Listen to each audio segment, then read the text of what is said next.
good evening, and welcome to Drift to Sleep. Tonight, we begin a long and steady journey through the life of Alexander, a king who would march farther than any before him, a young man who carried ambition across continents, a name that would echo through history for more than 2,000 years. Wherever you are in the world right now, I'm truly glad you're here. Whether it's late at night, the house finally quiet, or you're simply taking a moment away from the noise of the day, this is your time to slow down. Before we begin, I'd love to know where you're listening from tonight. Tell me in the comments which part of the world you're drifting off in. I always find it comforting to see how far these stories travel, across cities, across countries, across oceans, connecting us all through history. And if you enjoy slow, immersive storytelling designed to help you rest while learning about the past, make sure to subscribe. Each week, we journey gently through ancient worlds, forgotten empires, and the lives of remarkable figures, all told at a pace meant to quiet the mind rather than race it. This will not be a hurried telling. We'll move carefully, thoughtfully, and slowly, through childhood, through battle, through triumph and loss, until the story settles softly into the quiet. So dim the lights, get comfortable, let your breathing slow, and together, let's drift back in time. In the summer of 356 BCE, in the rugged northern kingdom of Macedon, a child was born beneath a sky split by storm. Later storytellers would say that thunder shook the palace at Pella the night he entered the world, as if the heavens themselves were announcing a destiny too vast for ordinary silence. His name was Alexander the Great, though in that moment he was only the son of a rising king and a fiercely devout queen, unaware that he would one day redraw the map of the known world. His father, Philip II of Macedon, was not yet the towering figure he would become, but he was already transforming Macedon from a peripheral kingdom into a military powerhouse. Philip had spent part of his youth as a hostage in Thebes, where he absorbed the innovations of Greek warfare, especially the disciplined phalanx formation. When he came to power in 359 BCE, Macedon was fragile, threatened by Illyrians, Paeonians, and internal rivals. Through shrewd diplomacy, ruthless suppression of enemies, and radical military reform, Philip forged a professional army whose sarissas, long pikes stretching up to 18 feet, would soon dominate battlefields. Alexander's mother, Olympias of Epirus, was equally formidable in temperament. A Molossian princess, she traced her lineage to Achilles and filled her son's imagination with stories of heroic ancestry.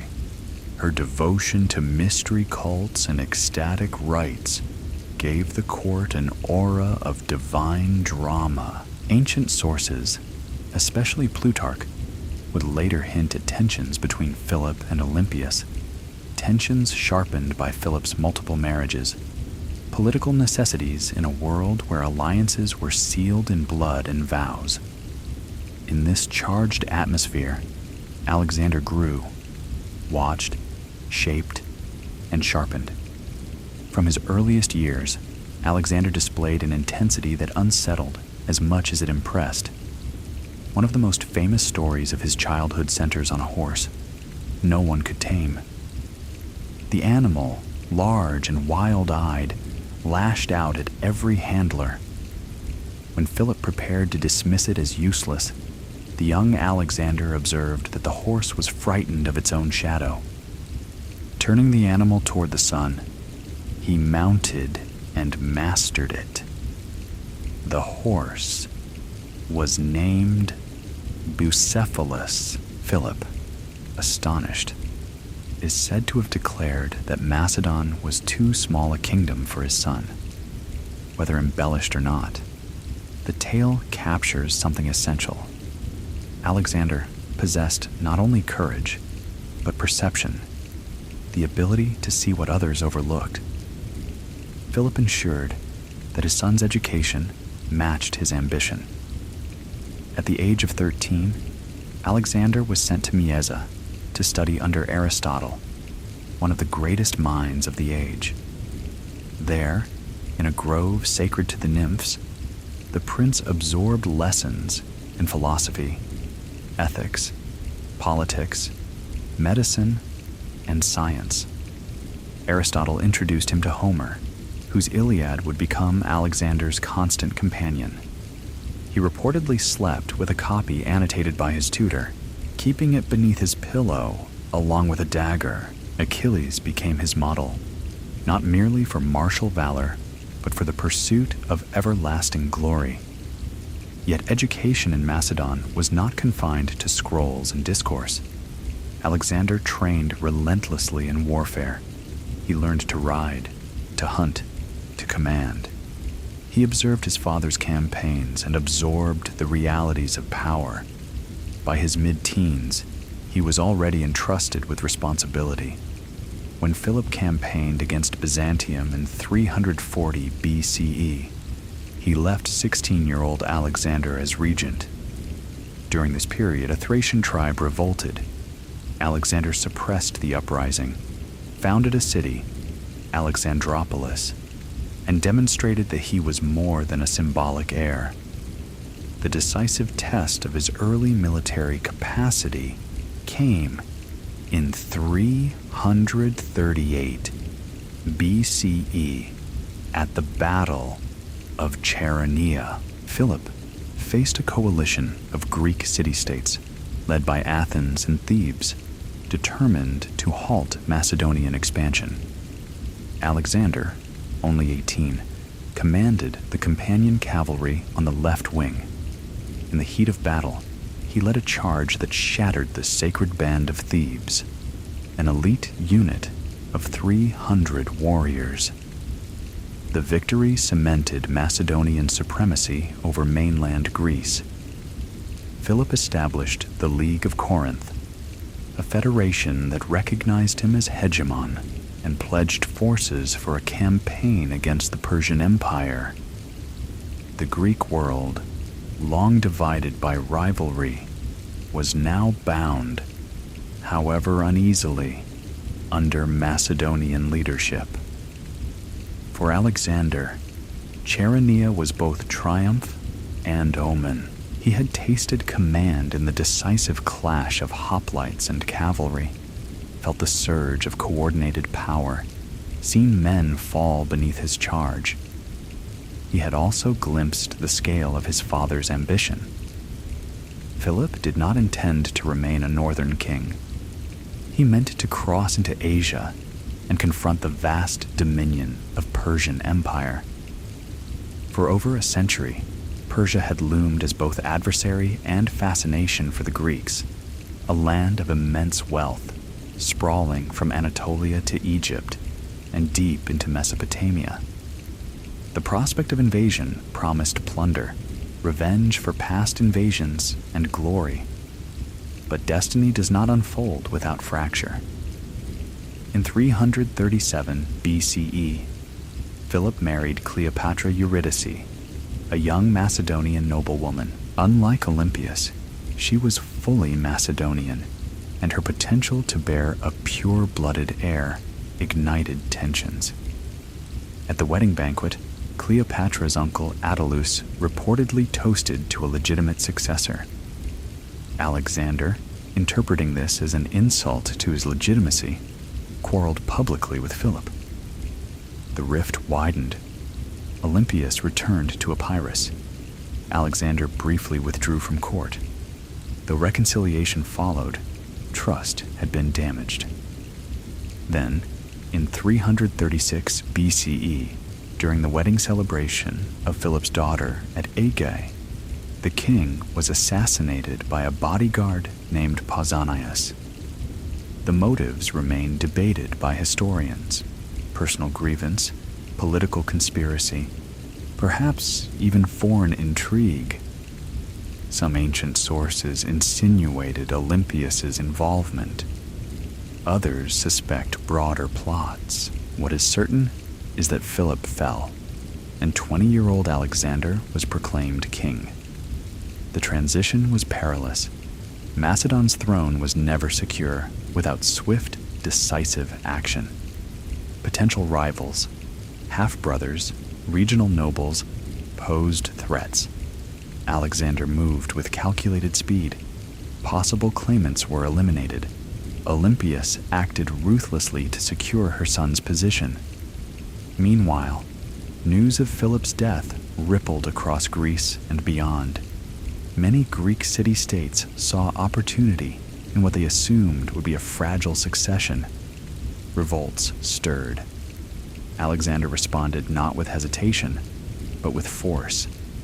He marched south at astonishing speed. Thessaly submitted. At Corinth, the League recognized him as Philip's successor. Even Athens, wary yet pragmatic, held back from open defiance. Only Thebes misjudged the young king's resolve. In 335 BCE, believing Alexander occupied in the north, Thebes revolted. Alexander descended upon the city in a lightning campaign. The siege was brief and brutal. Thebes was destroyed. Thousands were killed or enslaved. The message was unmistakable. Macedonian supremacy would not fracture with Philip's death. Yet this destruction was not mere cruelty. It was strategic theater. By annihilating Thebes while sparing Athens, Alexander balanced terror with calculation. Greece was subdued. The League of Corinth reaffirmed its allegiance. The path to Asia lay open. As winter gave way to spring in 334 BCE, Alexander stood poised at the edge of a continent. He was 22 years old, commanding an army forged by his father, but loyal to him. Around 30,000 infantry and 5,000 cavalry prepared to cross the Hellespont into Persian territory. Before departure, Alexander visited the site traditionally associated with Troy. There, at the supposed tomb of Achilles, he honored the hero he had long revered. He dedicated armor in Athena's temple and took sacred relics, binding his campaign in mythic resonance.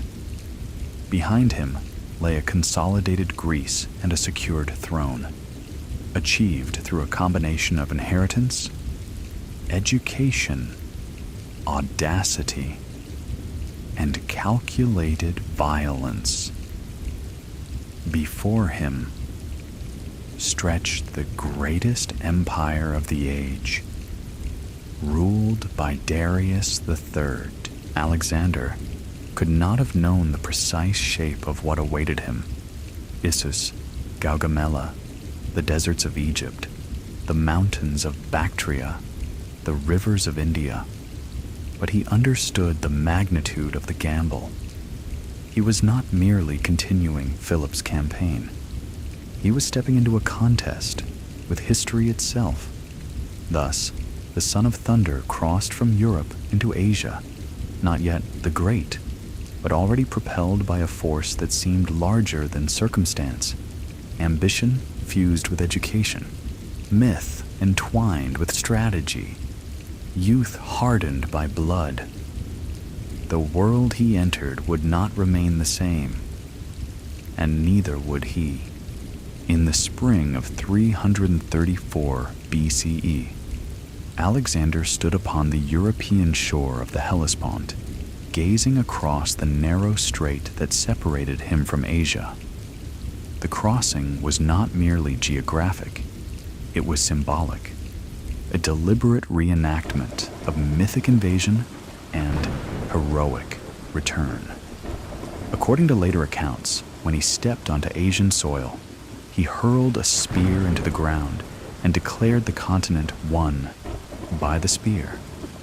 Whether the words were precisely spoken matters less than what they reveal. Alexander conceived of his campaign not as a raid, but as a claim.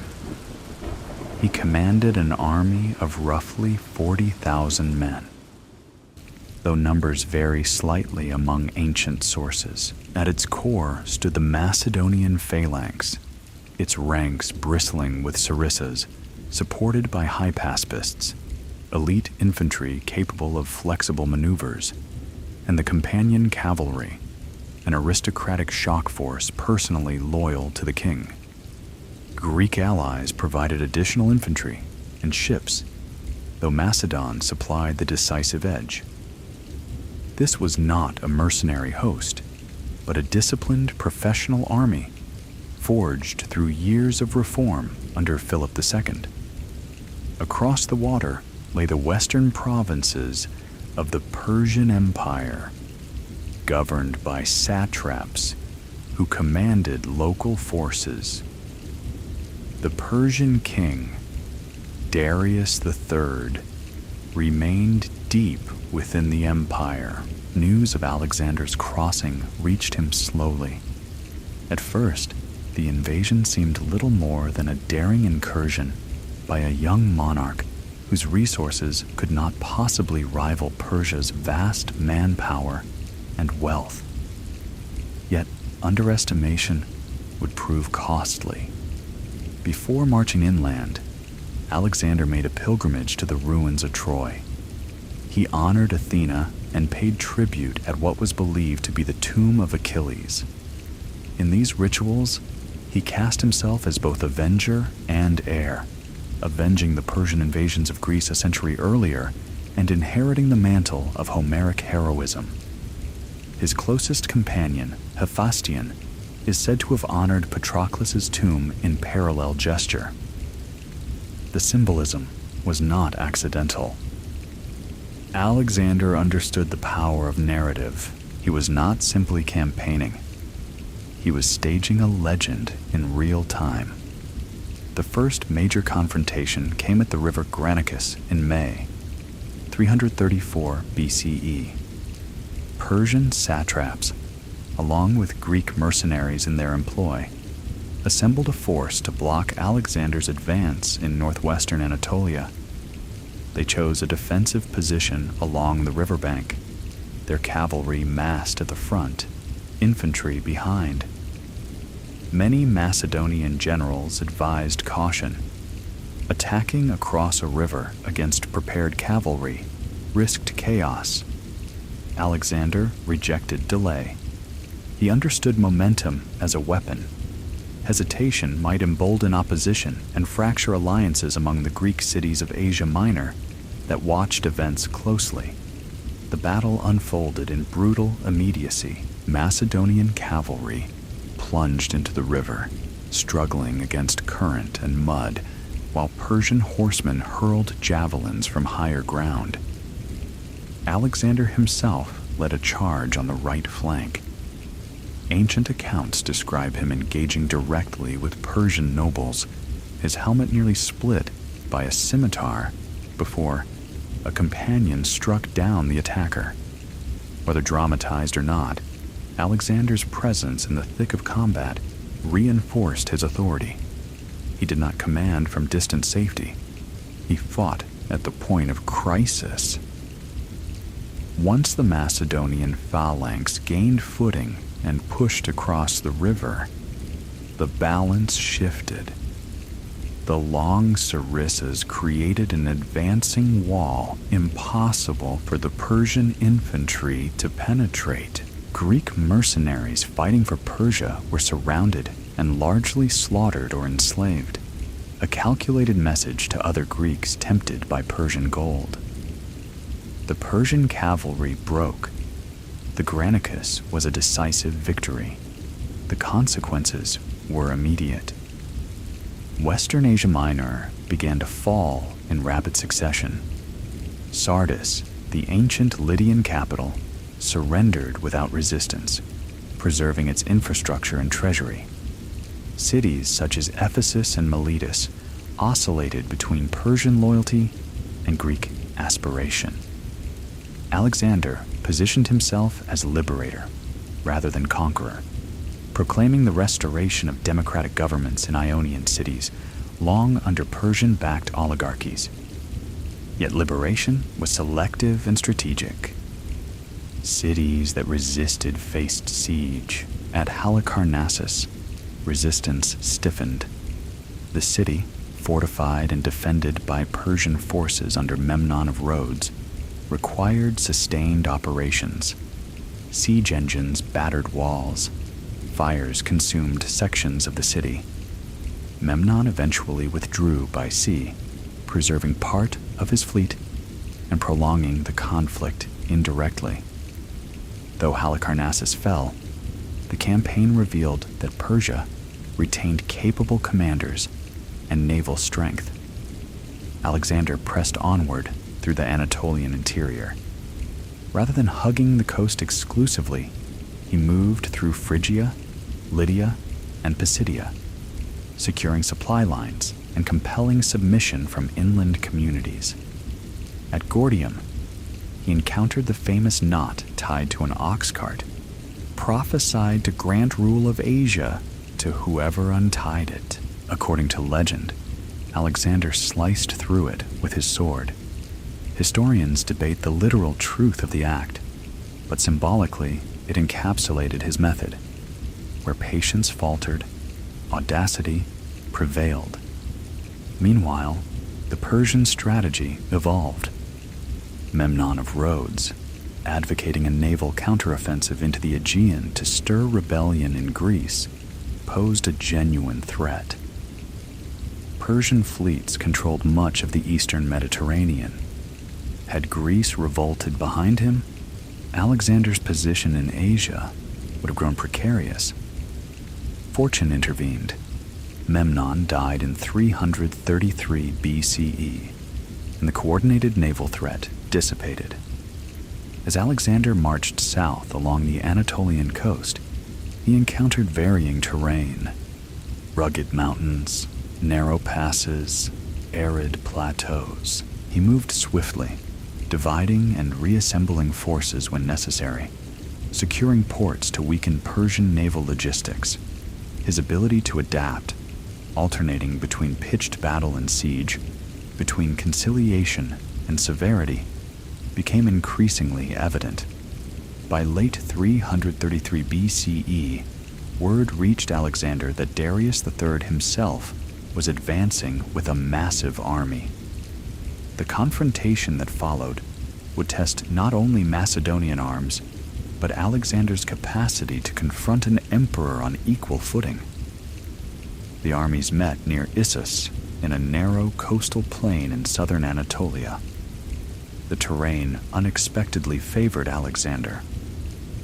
Darius, whose strength lay in superior numbers, found his vast army constrained between mountains and sea. Instead of enveloping the Macedonian flanks, Persian forces were compressed, unable to deploy fully.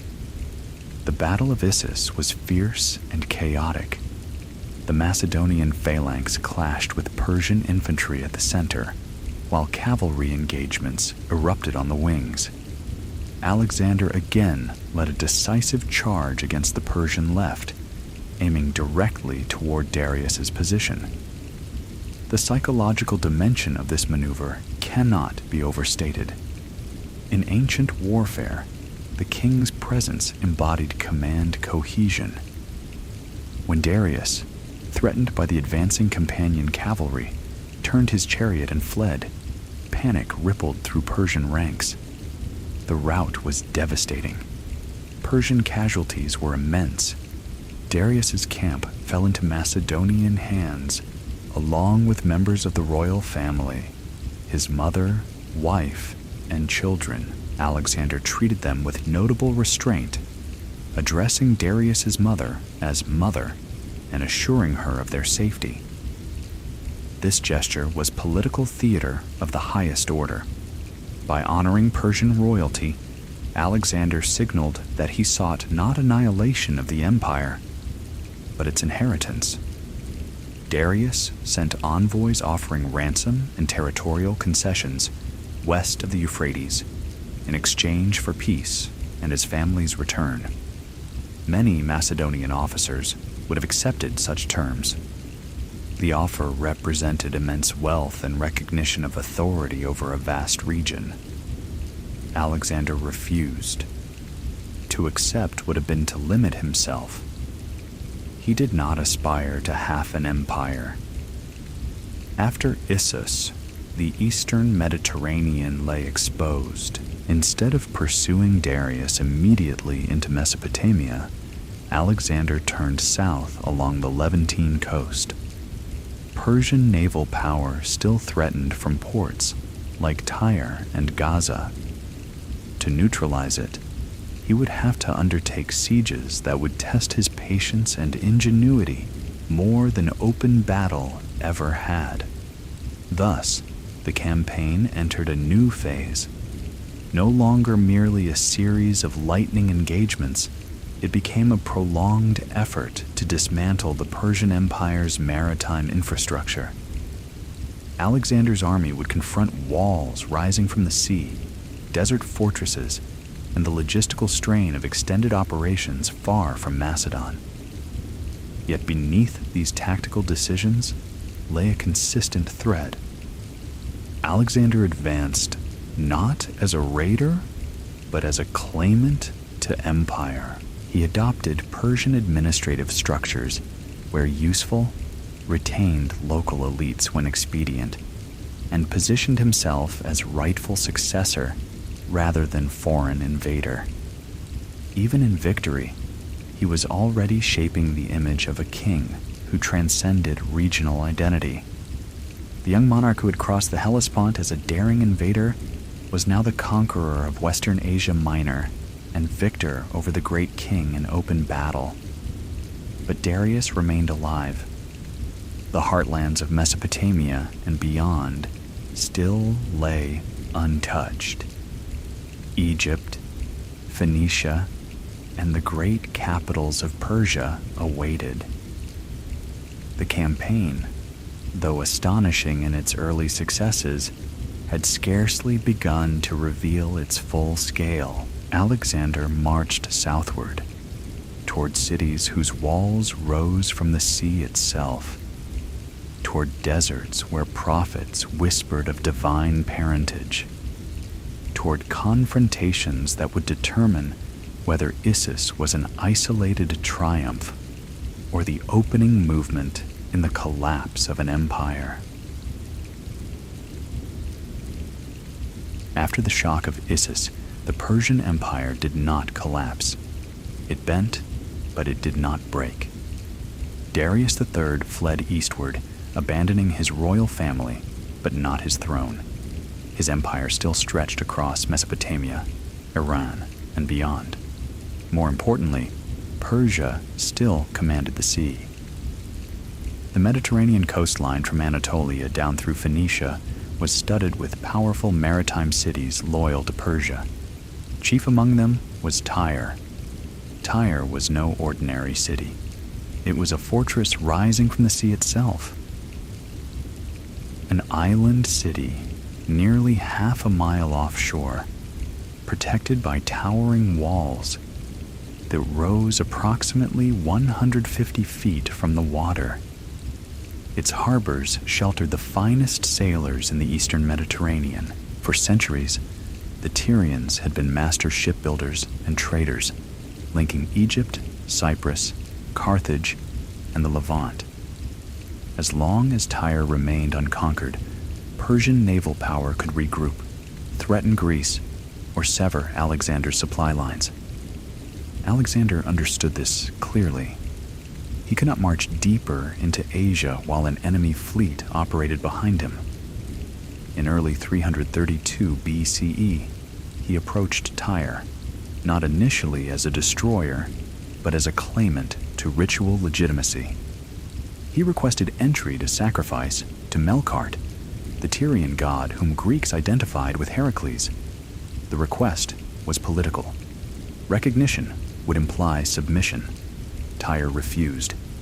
The city proposed that Alexander sacrifice on the mainland, at Old Tyre, instead. It was a polite defiance. They would not open their gates. Alexander made a decision that stunned even his own commanders.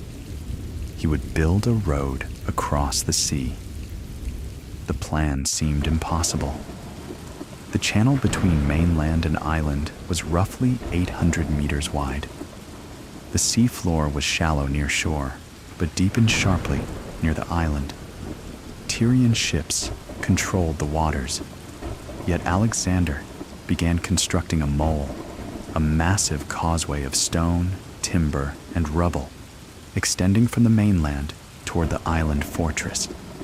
At first, progress was steady.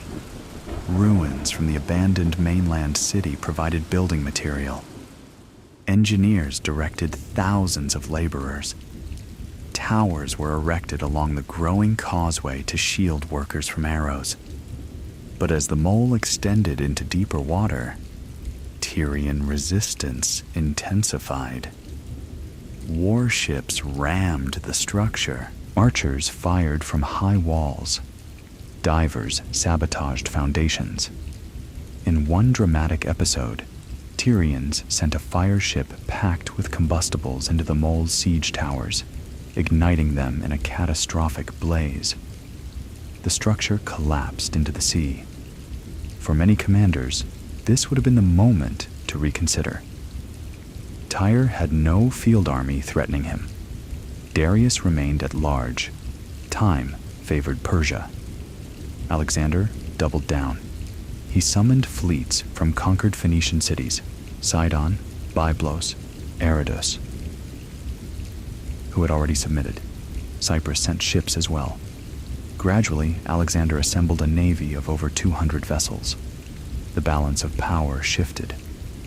Now Tyre was encircled not only by land construction, but by sea. The mole grew wider, stronger. Siege towers mounted with catapults advanced toward the walls. Naval forces blockaded the harbors. Assault attempts were launched and repelled repeatedly. The siege lasted 7 months. It was not merely a military contest. It was psychological warfare. Tyre believed itself impregnable. Its walls had resisted Assyrians and Babylonians in earlier centuries. It trusted the sea. But Alexander was relentless. His engineers adapted constantly. When sections of wall proved too strong, he shifted bombardment points. When naval assaults faltered, he regrouped and attacked elsewhere. Finally, in July 332 BCE, a breach opened in the southern wall after sustained battering by ships equipped with siege engines. Alexander personally led the assault. Macedonian troops poured through the breach, while other units scaled walls from ships. Fighting within the city was savage and close. Tyrian defenders resisted fiercely, retreating toward temples and inner districts. But resistance collapsed.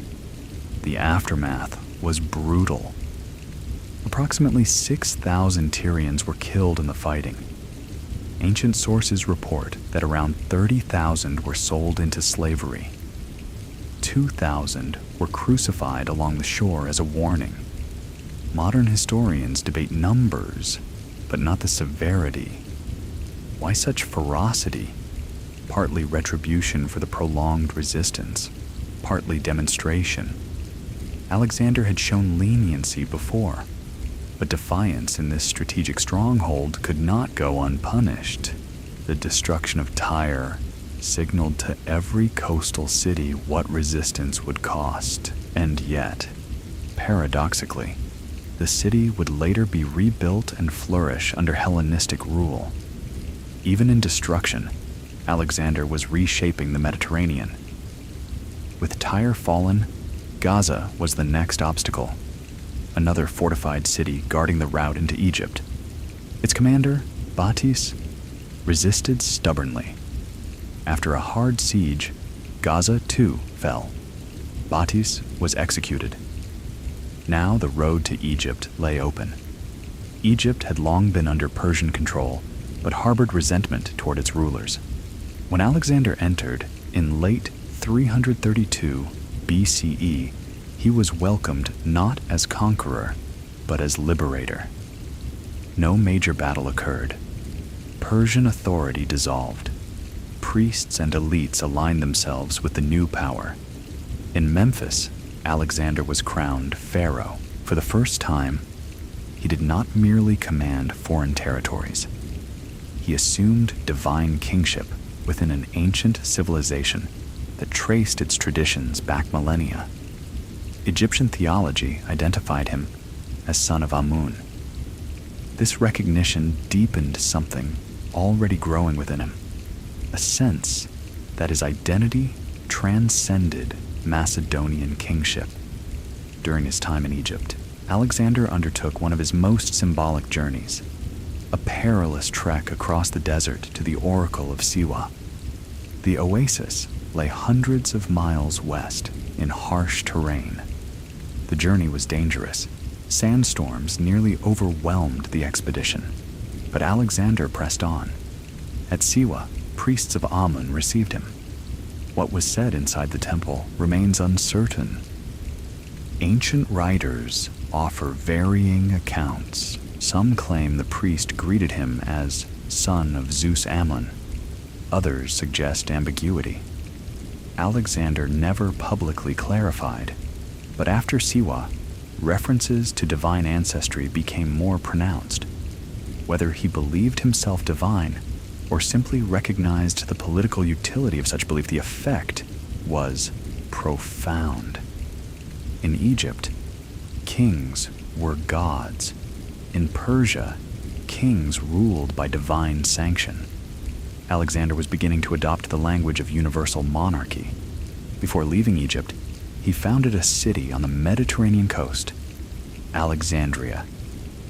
Unlike many cities named after him, this one would endure as a beacon of Hellenistic culture for centuries. Strategically positioned between Nile and sea, it was designed as a Greek polis. Grid-planned streets, harbors, future lighthouse, and royal quarter. It was more than vanity. It was infrastructure for empire. By 331 BCE, the eastern Mediterranean lay firmly in his grasp. Persian naval power had collapsed. Egypt had submitted. His army was seasoned by sieges and open battle alike. Yet the heart of the Persian Empire remained unconquered. Darius III was gathering forces once more, not in constrained coastal plains, but in the vast openness of Mesopotamia, where his numbers could deploy fully. The decisive confrontation was coming. Alexander had destroyed a city that trusted the sea. He had walked through deserts to consult gods. He had crowned himself pharaoh. Now he would march east toward a battlefield where the fate of the Persian Empire would be decided not by siegecraft, but by open war on a scale the ancient world had rarely seen. And there, on the plains near a place called Gaugamela, history would tilt. In the autumn of 331 BCE, the two greatest armies of their age converged upon the plains near a village called Gaugamela, not far from Arbela, in northern Mesopotamia. The site had not been chosen by accident. Darius III had ordered the ground leveled and cleared, smoothing uneven terrain so that his cavalry and scythed chariots could maneuver freely. If Issus had been a battle constrained by geography, Gaugamela would be the opposite. Here, under the vast Mesopotamian sky, numbers could breathe. Darius had learned from his earlier defeat. This time he gathered forces from across his empire: Persians, Medes, Babylonians, Bactrians, Scythians, and contingents from as far as India. Ancient sources give wildly exaggerated figures, sometimes claiming hundreds of thousands. Modern estimates are more conservative, but there is no doubt that Darius's army significantly outnumbered Alexander's force of roughly 47,000. Among the Persian ranks were units unfamiliar to the Macedonians: armored cavalry from the eastern satrapies and chariots fitted with blades extending from their wheels, designed to slice through infantry formations. Darius also positioned himself at the center, elevated in a chariot, a visible symbol of imperial command. Alexander studied the field carefully. He understood that he could not simply drive headlong into superior numbers. His strategy would depend on maneuver, drawing the Persian line out of alignment, creating a gap, then striking at its heart. The Macedonian army deployed in a flexible formation, with reserves angled behind the main line to guard against encirclement. Parmenion commanded the left wing. Alexander took the right, where the companion cavalry waited for the decisive thrust. On the night before the battle, Darius kept his men under arms, fearing a surprise attack. Alexander, by contrast, allowed his troops to rest. When Parmenion suggested a night assault, Alexander refused. He would not steal victory in darkness. He intended to defeat the great king in open daylight. At dawn on October 1st, 331 BCE, the armies advanced. The Persian chariots surged forward first, blades flashing. But Alexander had prepared. Light infantry and archers disrupted the charge. Ranks opened to allow chariots through, then closed to attack from the sides. The feared weapons proved less devastating than anticipated. Meanwhile, Alexander began his maneuver to the right, gradually extending his line. Darius, anxious to prevent encirclement, shifted troops to counter the movement. In doing so, the Persian line stretched thin. Then Alexander saw what he'd been waiting for, a gap forming between the Persian center and left. He turned sharply inward and led the companion cavalry in a wedge formation straight toward Darius. The movement was swift, almost surgical. Macedonian horsemen smashed through weakened opposition, driving toward the royal chariot. The battle around them was chaotic. On the Macedonian left, Parmenion struggled against overwhelming pressure. Persian cavalry nearly broke through. Messages were sent urgently to Alexander, requesting support. For a moment, the outcome hung in balance, but at the center, Darius once again faced the terrifying spectacle of Alexander's direct assault. As Macedonian cavalry closed in, Persian guards fell. The chariot became difficult to maneuver amid bodies and confusion. For the second time in 2 years, the great king chose flight over capture. When Darius fled, the psychological spine of the Persian army snapped. Though fighting continued fiercely on parts of the field, cohesion dissolved. Alexander, after briefly considering pursuit, turned to assist Parmenion's endangered wing. Only later did he resume pursuit of Darius. Gaugamela was decisive in a way Issus had not been. There would be no third field army of comparable scale. The Persian Empire had been broken in its core. In the weeks that followed, the ancient capitals of Mesopotamia opened their gates. Babylon surrendered without resistance. Its temples were spared, its priests honored. Alexander entered not as plunderer, but as successor. He offered sacrifices to Marduk and restored order. Treasure filled Macedonian coffers. From Babylon, he advanced to Susa, another imperial center. There, unimaginable wealth fell into his hands.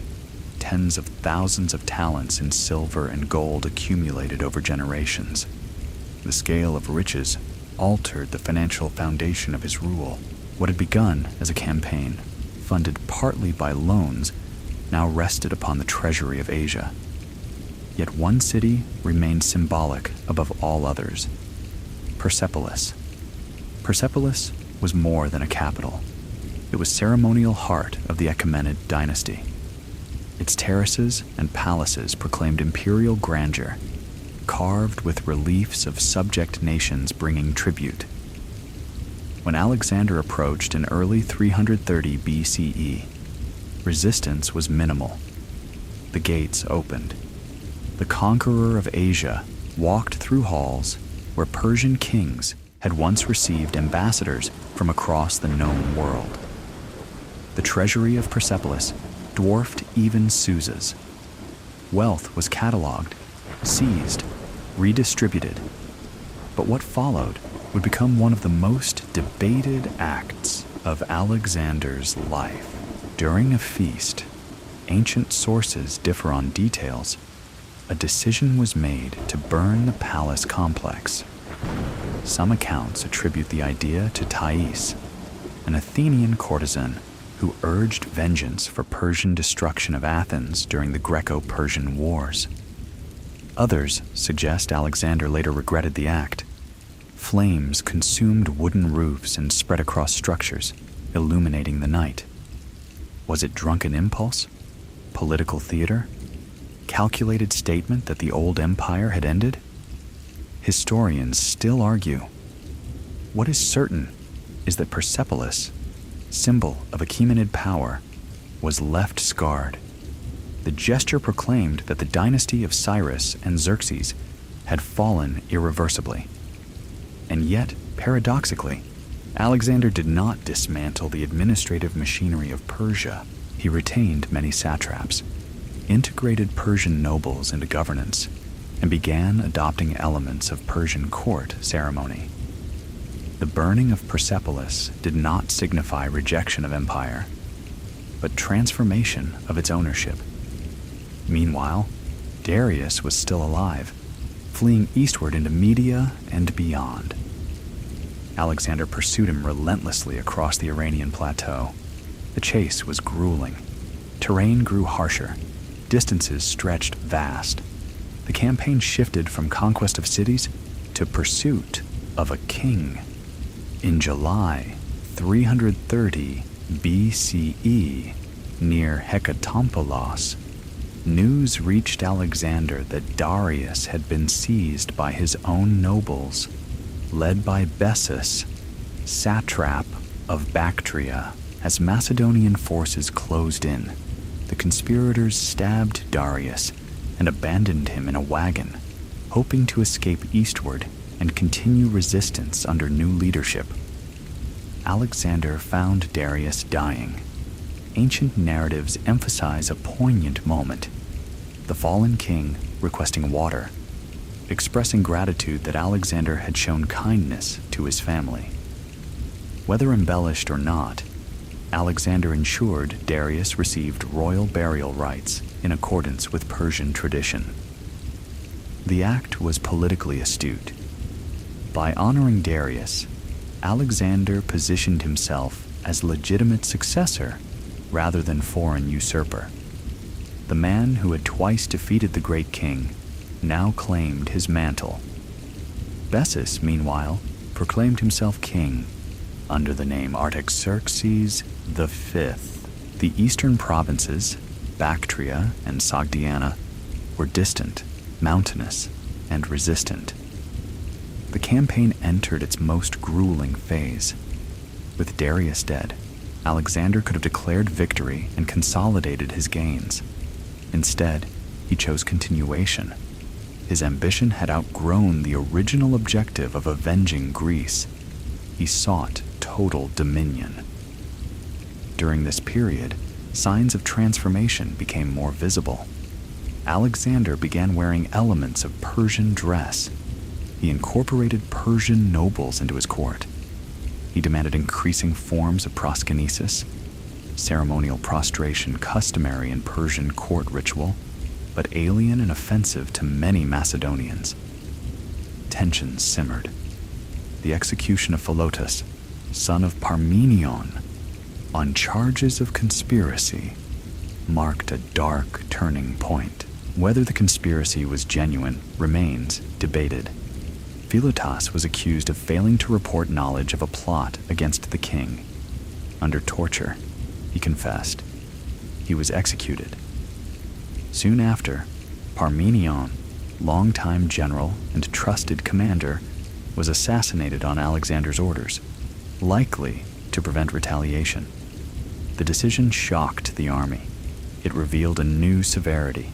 Alexander's circle of old Macedonian companions was thinning. Suspicion grew. As he marched eastward, resistance stiffened. Bessus retreated into Central Asia. The geography shifted dramatically. High plateaus, deserts, formidable mountain ranges. Warfare became fragmented, involving guerrilla tactics and sieges of remote fortresses perched atop cliffs. In one famous episode, at the Sogdian Rock, defenders mocked Alexander's inability to scale sheer heights, claiming they would surrender only when Macedonians grew wings. Alexander recruited skilled climbers who ascended by night using tent pegs and ropes. At dawn, they appeared above the fortress. The defenders surrendered. It was during these eastern campaigns that Alexander met Roxana, daughter of a local noble. He married her in 327 BCE, blending political alliance with personal attachment. The union symbolized deeper integration between Macedonian and Eastern elites, but integration did not come without strain.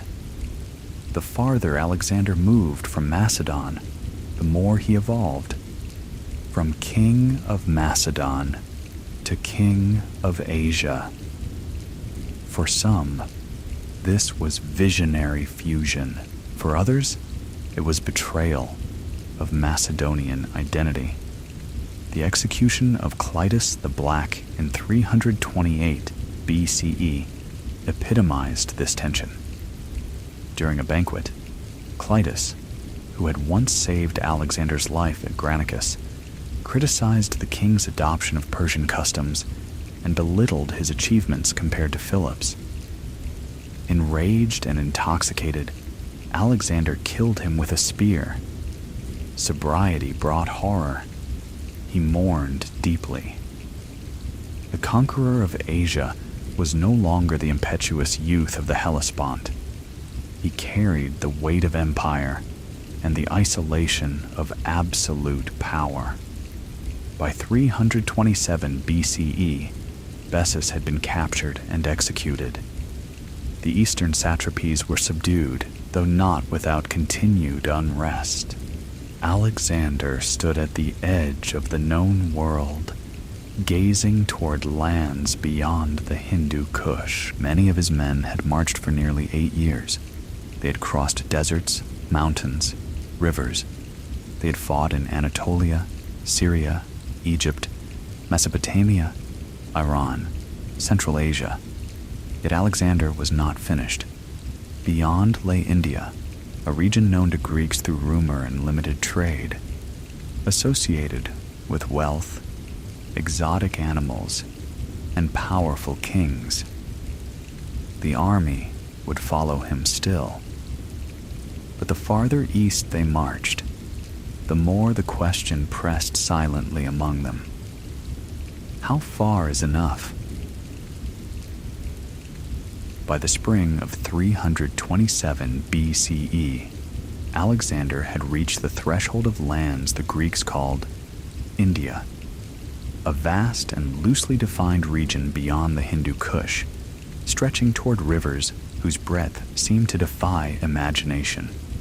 To his Macedonian veterans, the world already felt impossibly large.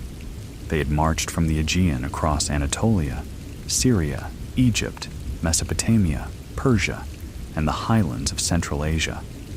Yet Alexander saw no edge. Each mountain pass revealed another horizon. The march into the Indian subcontinent began with harsh crossings through the Hindu Kush Mountains. Snow, altitude, and narrow passes tested men and animals alike.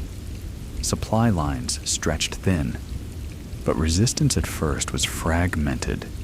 Some local rulers submitted quickly, preferring alliance to destruction.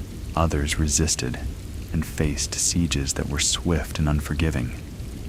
One of the early strongholds, Aornos, perched atop a steep cliff above the Indus River, carried symbolic weight. Legend claimed even Heracles had failed to capture it. Alexander, ever conscious of mythic parallels, resolved to succeed where heroes had not. After constructing earthworks and assaulting its heights, he forced its surrender. Whether driven by strategy or legend, the victory reinforced the narrative that no fortress stood beyond his reach.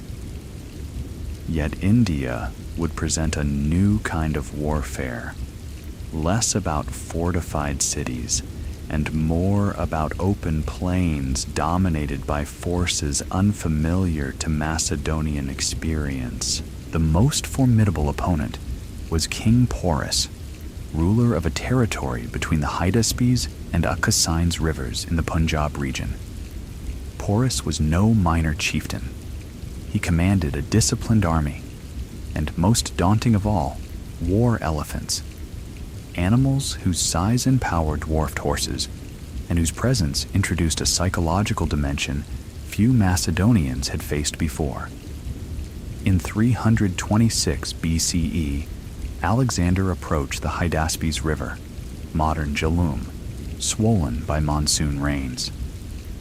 Porus positioned his army on the opposite bank, shadowing Alexander's movements, preventing any easy crossing. The river was wide, swift, and treacherous. An attempted frontal crossing would expose Macedonian troops to devastating attack. Alexander resorted to deception. For weeks, he marched his forces up and down the riverbank, creating confusion. Camps were shifted, noise was made, feints were staged. Porus mirrored his movements, wary of sudden action. Gradually, vigilance dulled.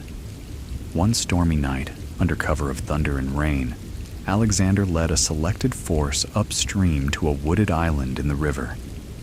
Using boats and rafts prepared in advance, they crossed in secrecy.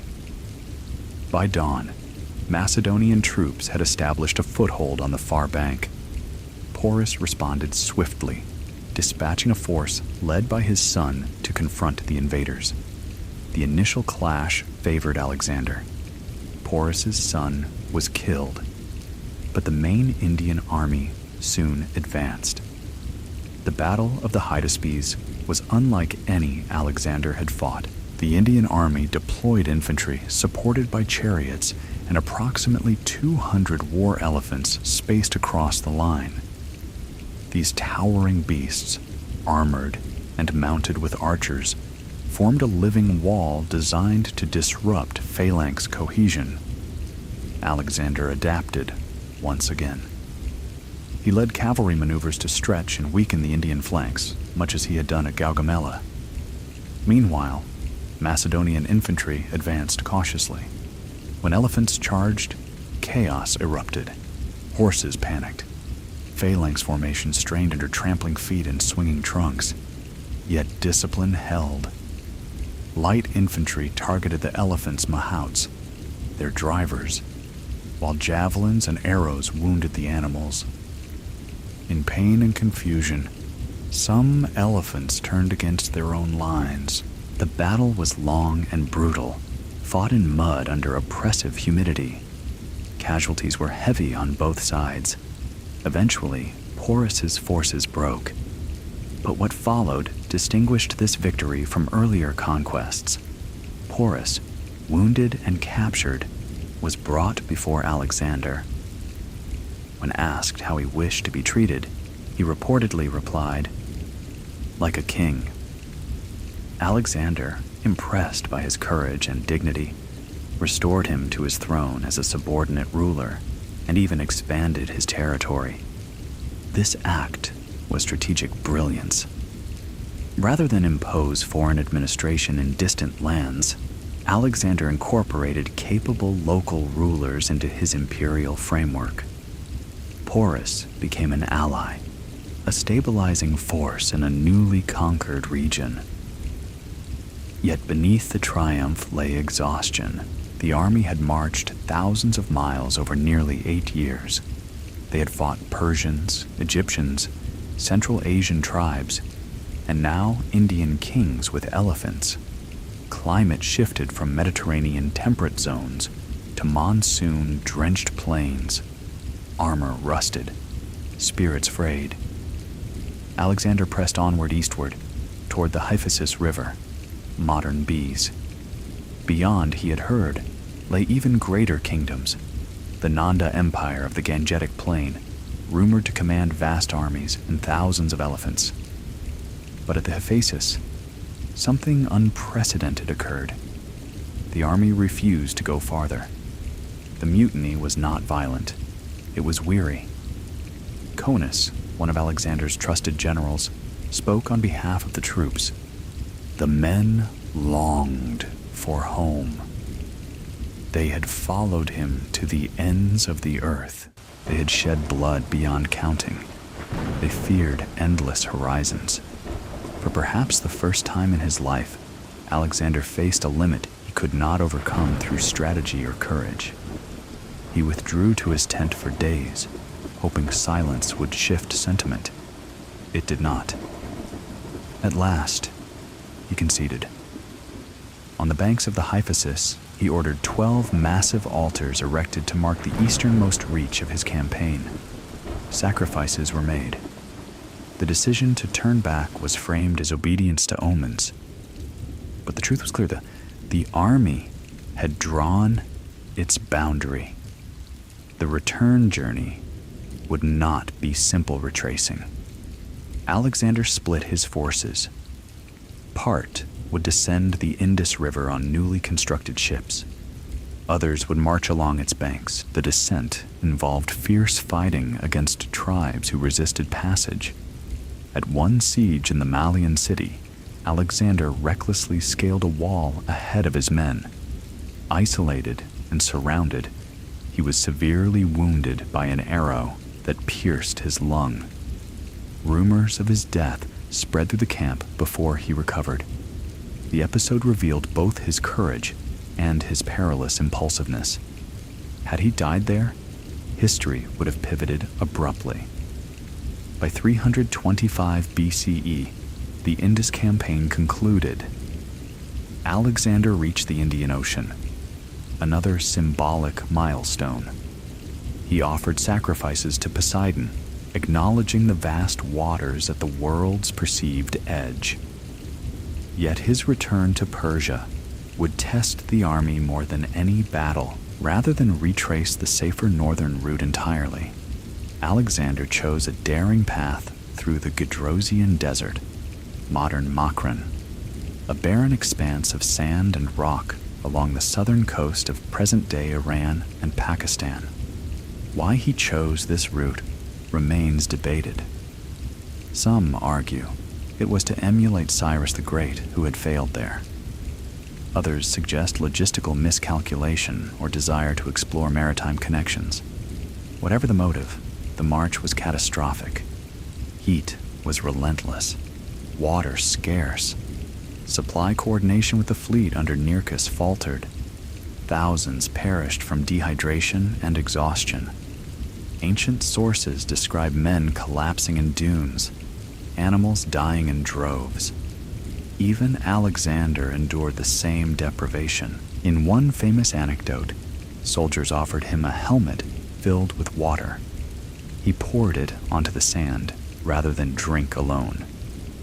The gesture strengthened morale, but did not halt suffering. By the time survivors emerged into Carmania, the army was shattered physically. Victories in India felt distant.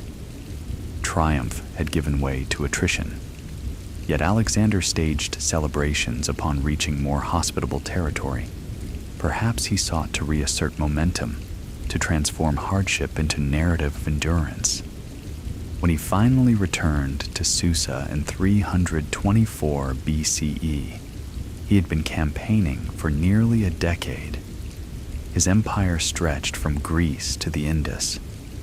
No rival king remained, but unity within his realm was fragile. In Susa, Alexander initiated one of his boldest social experiments, the mass wedding ceremony in which he and many of his officers married Persian noblewomen.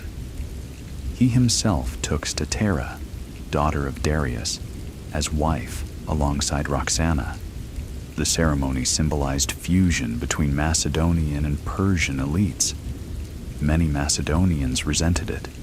The integration of Persian troops into the army, adoption of Eastern court rituals, and elevation of non-Macedonians to positions of authority fueled unease. The army that had followed him from Pella felt transformed beyond recognition. Alexander envisioned a blended empire, transcending ethnicity. His soldiers often longed for simpler loyalties. The tension would only grow. For now, however, the conqueror had reached and returned from what his contemporaries considered the ends of the earth. He had faced elephants, monsoons, mutiny, and desert. His ambition had collided with human limitation and adjusted. But though he had turned back from India, he had not turned back from ambition itself. Greater plans were already forming in his mind. When Alexander returned west in 324 BCE, he was no longer merely a conqueror. He was the ruler of an empire that spanned 3 continents, encompassing Greeks, Egyptians, Persians, Babylonians, Jews, Phoenicians, Bactrians, and countless other peoples whose languages, gods, and customs differed profoundly. Victory in battle had been decisive. Governance would be more complex. In Susa, one of the old Achaemenid capitals, Alexander revealed the direction in which his political imagination had been evolving for years. The mass wedding ceremony that took place there was not a gesture of indulgence, but of policy. In a carefully orchestrated event, he and approximately 80 of his leading officers married Persian noble women. He himself took Statera, daughter of Darius III, as wife, while retaining Roxana. Thousands of Macedonian soldiers were also encouraged to take local brides. The ceremony symbolized fusion, an attempt to bind conquerors and conquered into a single ruling class. From Alexander's perspective, the logic was compelling. The Persian administrative system was efficient and deeply rooted. The empire he inherited could not be ruled from Macedon alone. It required cooperation of local elites. By intermarriage, he sought to create a new aristocracy, loyal not to a single ethnicity, but to a unified imperial vision. Yet, for many Macedonians, this felt like dilution. They had marched for nearly a decade under the banner of avenging Greek grievances against Persia. Now their king wore Persian garments, adopted elements of Persian court ritual, and married into the very dynasty he had overthrown. Tensions surfaced openly at Opis later that year. At Opis, Alexander announced that he would send home thousands of aging Macedonian veterans, replacing them in part with trained Persian troops who had been drilled in Macedonian fashion. He believed he was honoring his men with retirement and reward. Instead, resentment exploded. The soldiers feared displacement. They suspected favoritism toward Persians. Voices rose in protest. For perhaps the only time since the Hyphasis mutiny, Alexander's authority wavered under collective defiance. His response was swift and theatrical. He dismissed the entire Macedonian army in anger, declaring he would continue with his father Ammon and his Asian troops. He then executed a number of ringleaders. The gesture stunned the troops. Realizing the gravity of what they had provoked, they begged forgiveness. Alexander relented. A reconciliation ceremony followed, in which Macedonians and Persians dined together in symbolic unity. Yet the incident revealed something fundamental. The empire existed in tension between integration and identity. Alexander's own identity had shifted profoundly. He had begun his campaign as king of Macedon, hegemon of Greece. He now styled himself king of Asia. Increasingly, he embraced divine associations. In Egypt, he'd been acknowledged as son of Amun. In Persia, royal ideology placed the king at the center of cosmic order. Some Greek cities even voted to honor him as a god. Whether Alexander personally believed in his divinity remains debated.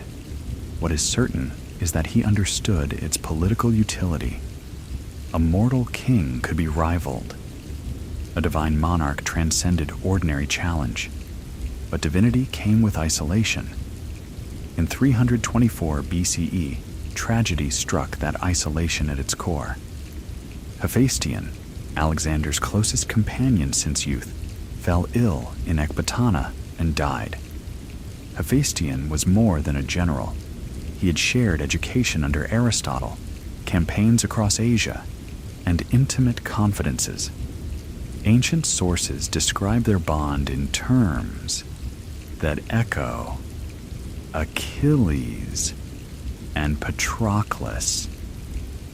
Whether romantic or profoundly fraternal, it was central. Alexander was devastated. He refused food. He cut his hair in mourning. He ordered extravagant funeral rites. Cities were commanded to extinguish sacred fires.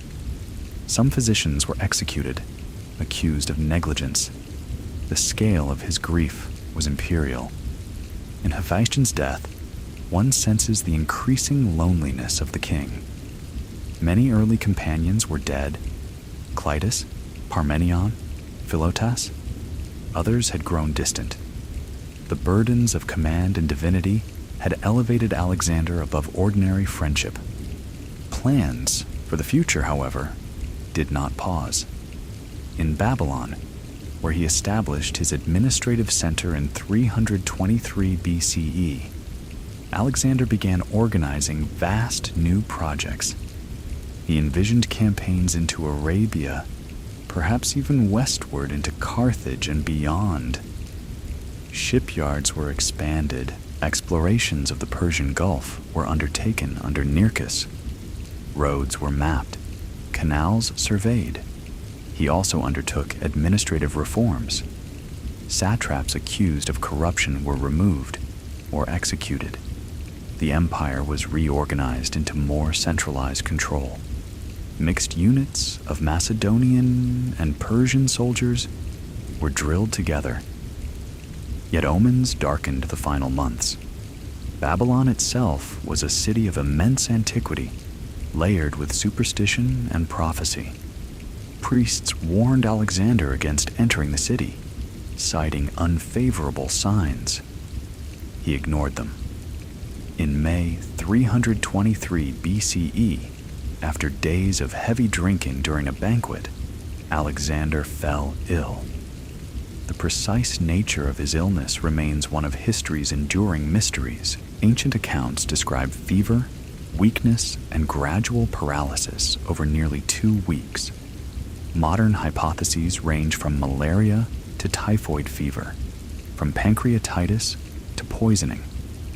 No definitive conclusion exists. As he lay in the palace of Nebuchadnezzar, unable to speak, his generals gathered. The empire had no clear adult heir. Roxana was pregnant, but the child, if male, had not yet been born. Alexander's half-brother, Aridaeus, Philip III, was alive but mentally impaired. According to tradition, when asked to whom he left his empire, Alexander whispered, "To the strongest." Some sources claim he handed his signet ring to Perdiccas, one of his senior commanders. Others suggest the phrase may have been misheard or later romanticized. On June 10th or 11th, 323 BCE, at the age of 32, Alexander died. The reaction was immediate and volatile. Macedonian soldiers reportedly filed past his body in disbelief. Some refused to accept that a man who had survived countless battles could succumb to illness. His body, embalmed in honey, would eventually be transported toward Egypt, seized en route by Ptolemy, and interred in Alexandria. But in the hours after his death, the greater question loomed: who would rule? The empire Alexander had forged through audacity and relentless movement now stood still, vast and unstable. Its unity had depended on a single will. Roxana soon gave birth to a son, Alexander IV. Philip III Aridaeus was proclaimed co-king alongside the infant. In reality, power fell to regents and generals. The wars of the successors, known as the Diadochi, would tear the empire apart over decades. Yet before fragmentation, one must consider what had been achieved. In little more than 10 years, Alexander had dismantled the Achaemenid Empire, founded cities from Egypt to Central Asia, opened trade routes, and spread Hellenic culture across vast territories. Greek language would become lingua franca from the Mediterranean to the Indus. New urban centers would flourish. Philosophical schools, artistic styles, and scientific inquiry would evolve within this blended world. He had not merely conquered, he had catalyzed, and yet his empire did not survive him intact. Was it inevitable? Perhaps the administrative cohesion required to bind such diversity may have exceeded the structures available at the time. Or perhaps, had he lived longer, another decade, another generation, the fusion he envisioned might have solidified. History leaves us only the fact of his death at 32. In that brevity lies much of his legend. He did not fade. He did not retreat into old age. He remained forever at the height of ambition, unfulfilled, expanding, unfinished. And in death, as in life, he reshaped the world. The age that followed would bear his imprint in ways even he could not have predicted. The Hellenistic world was about to begin. When Alexander died in Babylon in June 323 BCE, the silence that followed was heavier than any battlefield aftermath.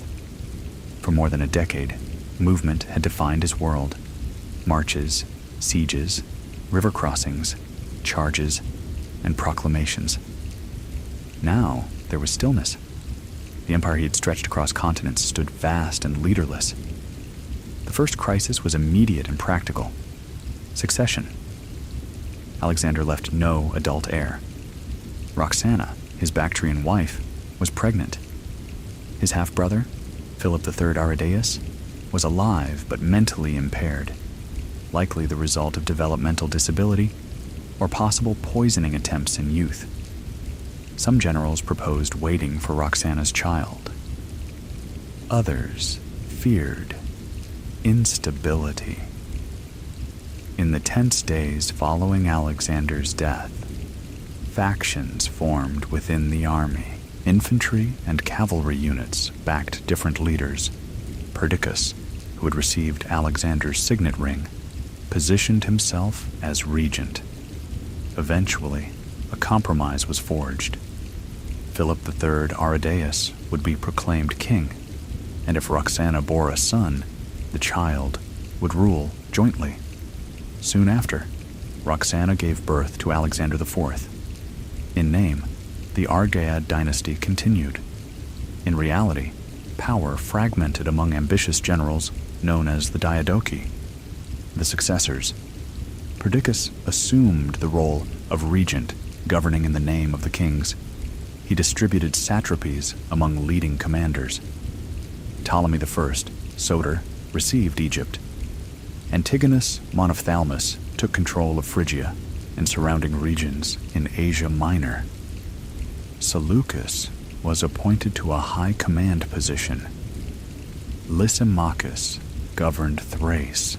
Cassander, son of Antipater, would later assert influence in Macedon and Greece.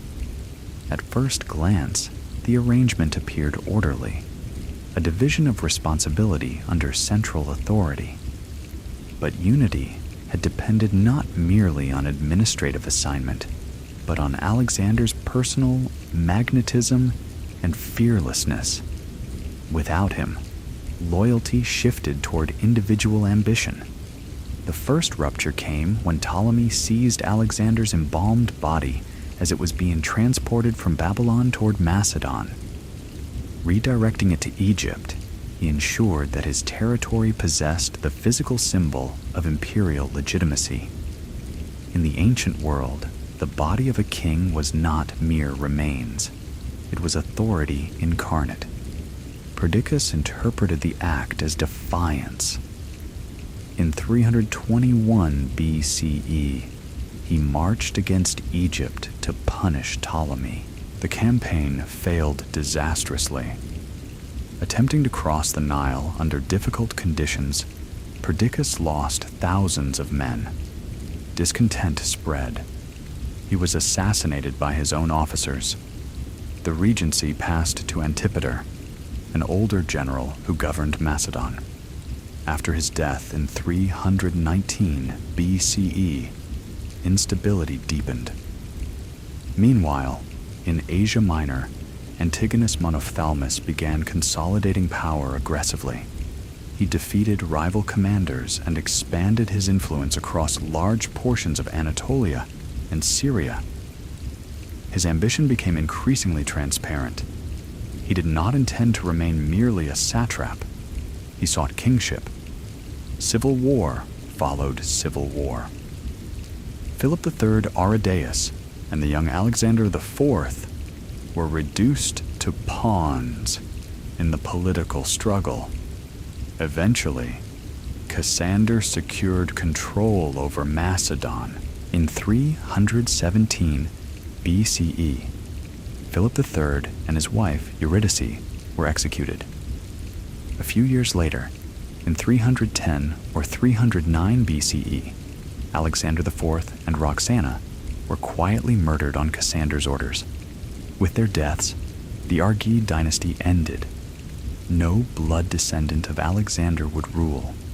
The wars among the successors continued for decades. Alliances formed and shattered. Armies clashed across Asia Minor, Syria, Mesopotamia, and Greece. The decisive confrontation came in 301 BCE at the Battle of Ipsus in central Anatolia. Antigonus Monophthalmus, now in his 80s but still formidable, faced a coalition including Seleucus and Lysimachus. The battle featured war elephants, many supplied by Seleucus after campaigns in the east.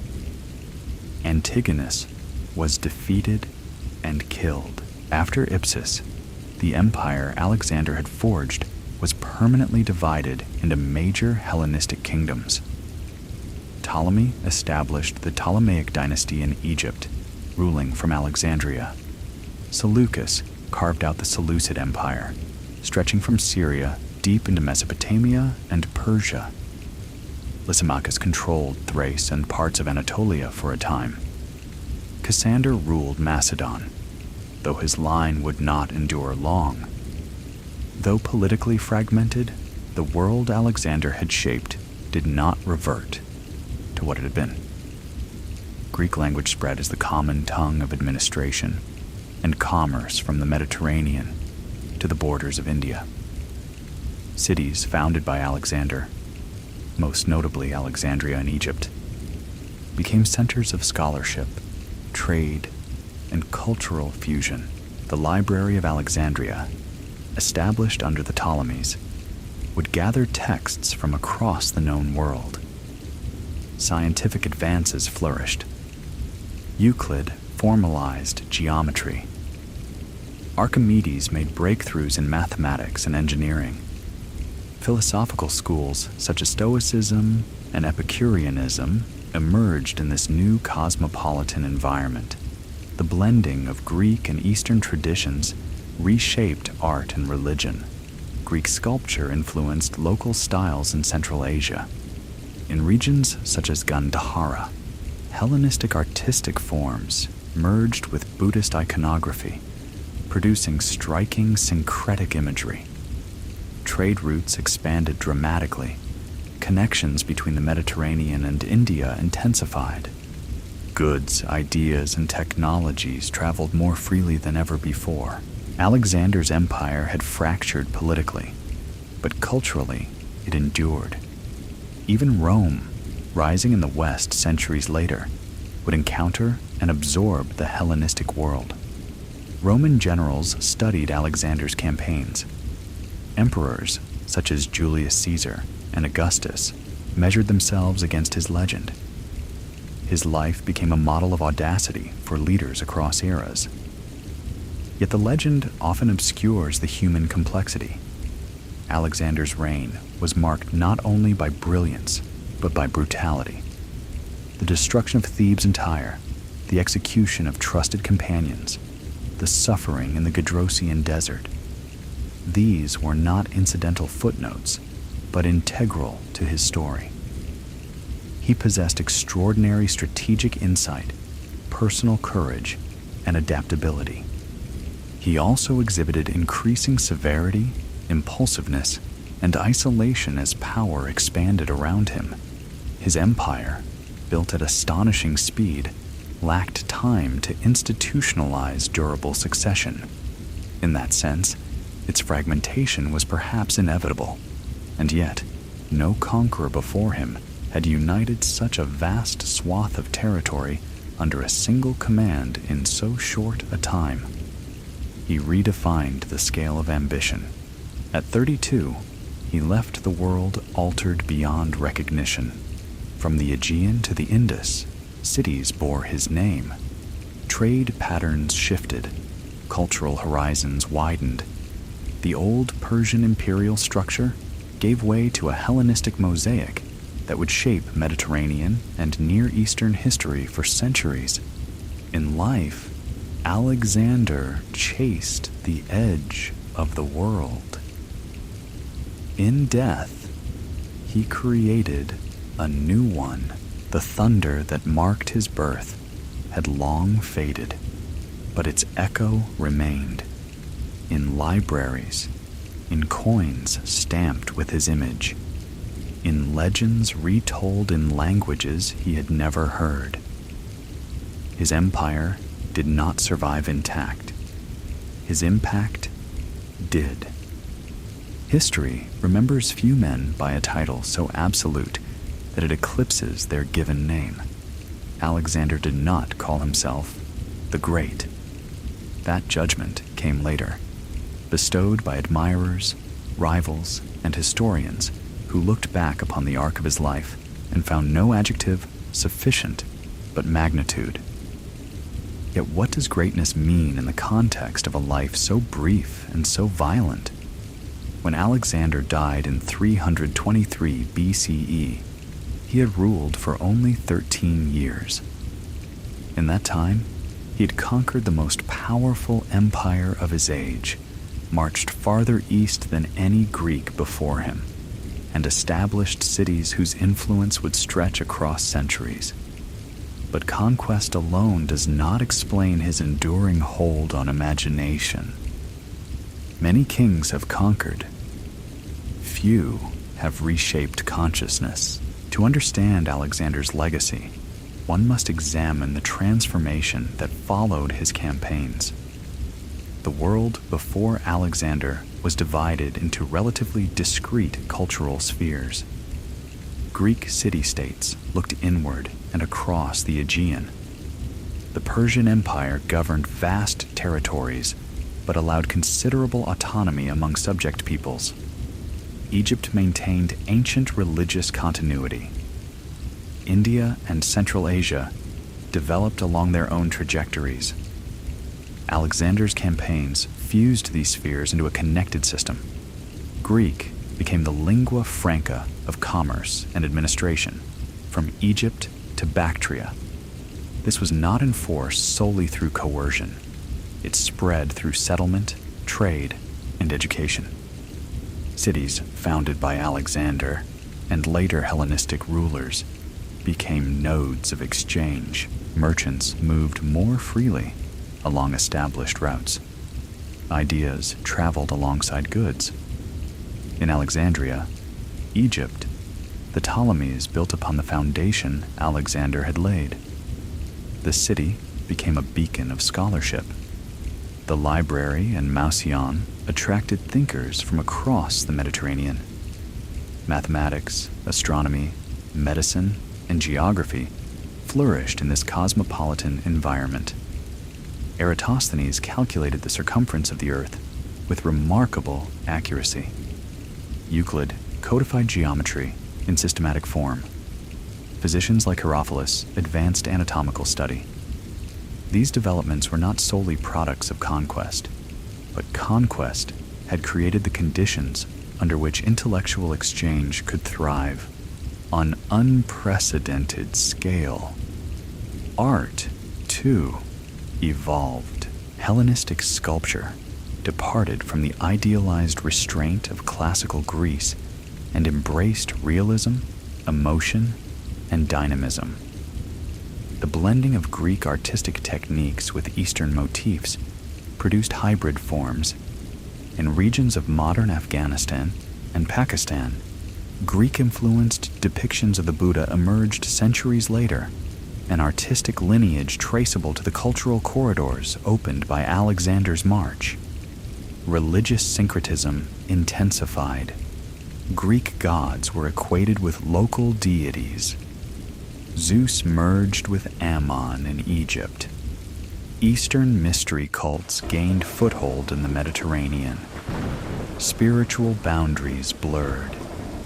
Politically, the Hellenistic kingdoms that emerged from Alexander's empire were monarchies of a new type. They retained elements of Greek civic life, but combined them with the scale and bureaucracy of Persian administration. Kingship became more centralized, more ceremonially exalted. Yet if cultural diffusion stands as one measure of greatness, there remains the question of cost. Alexander's campaigns brought devastation alongside transformation.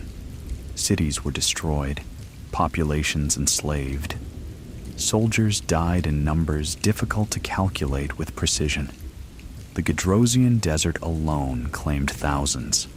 The sack of Thebes and Tyre left indelible scars. His pursuit of unity sometimes masked coercion. Intermarriage policies and cultural blending were not universally welcomed.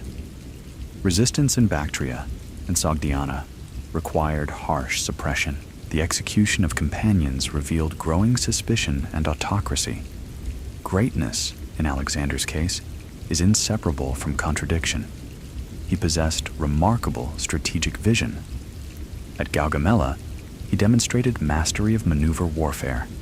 At Tyre, engineering audacity. In India, adaptability against unfamiliar forces. He inspired fierce loyalty in many and fear in others. He also exhibited increasing volatility. The killing of Clitus in a drunken rage, the execution of Philotas, the severity toward dissent. These episodes complicate any portrait of unblemished heroism. Perhaps part of his enduring fascination lies in this tension. He was neither mere tyrant nor flawless ideal. He embodied extremes, courage and cruelty, vision and impatience, magnanimity and wrath. He was shaped by Homeric ideals of glory, by Aristotle's philosophical instruction, by Macedonian martial culture, and by the vast imperial traditions he encountered in Persia and Egypt. His identity evolved continuously, absorbing and reflecting the worlds he conquered. Some modern scholars argue that Alexander's vision of fusion, of a blended ruling elite uniting East and West, anticipated later forms of cosmopolitan empire.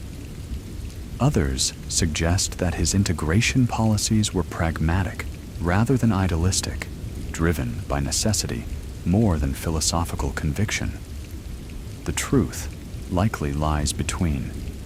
He understood that ruling Asia required more than Macedonian garrisons. It required participation of local elites. Marriage alliances and administrative continuity were tools of governance, but over time, these tools reshaped him as much as they reshaped his empire. By the end of his life, he was no longer simply Macedonian. He was something unprecedented, a monarch whose realm transcended ethnic boundaries, whose court combined languages and rituals from multiple civilizations. That experiment, though incomplete at his death, altered expectations of what empire could be. Even his legend evolved beyond history. In the centuries that followed, Alexander became a figure of myth across cultures. In Persian literature, he appeared as Iskandar, sometimes villain, sometimes philosopher king. In medieval European romances, he journeyed beneath the sea and into the heavens in fantastical tales. In Islamic tradition, he was sometimes associated with Dhul-Qarnayn, a just ruler mentioned in the Quran. These reinterpretations reveal not historical accuracy, but symbolic power.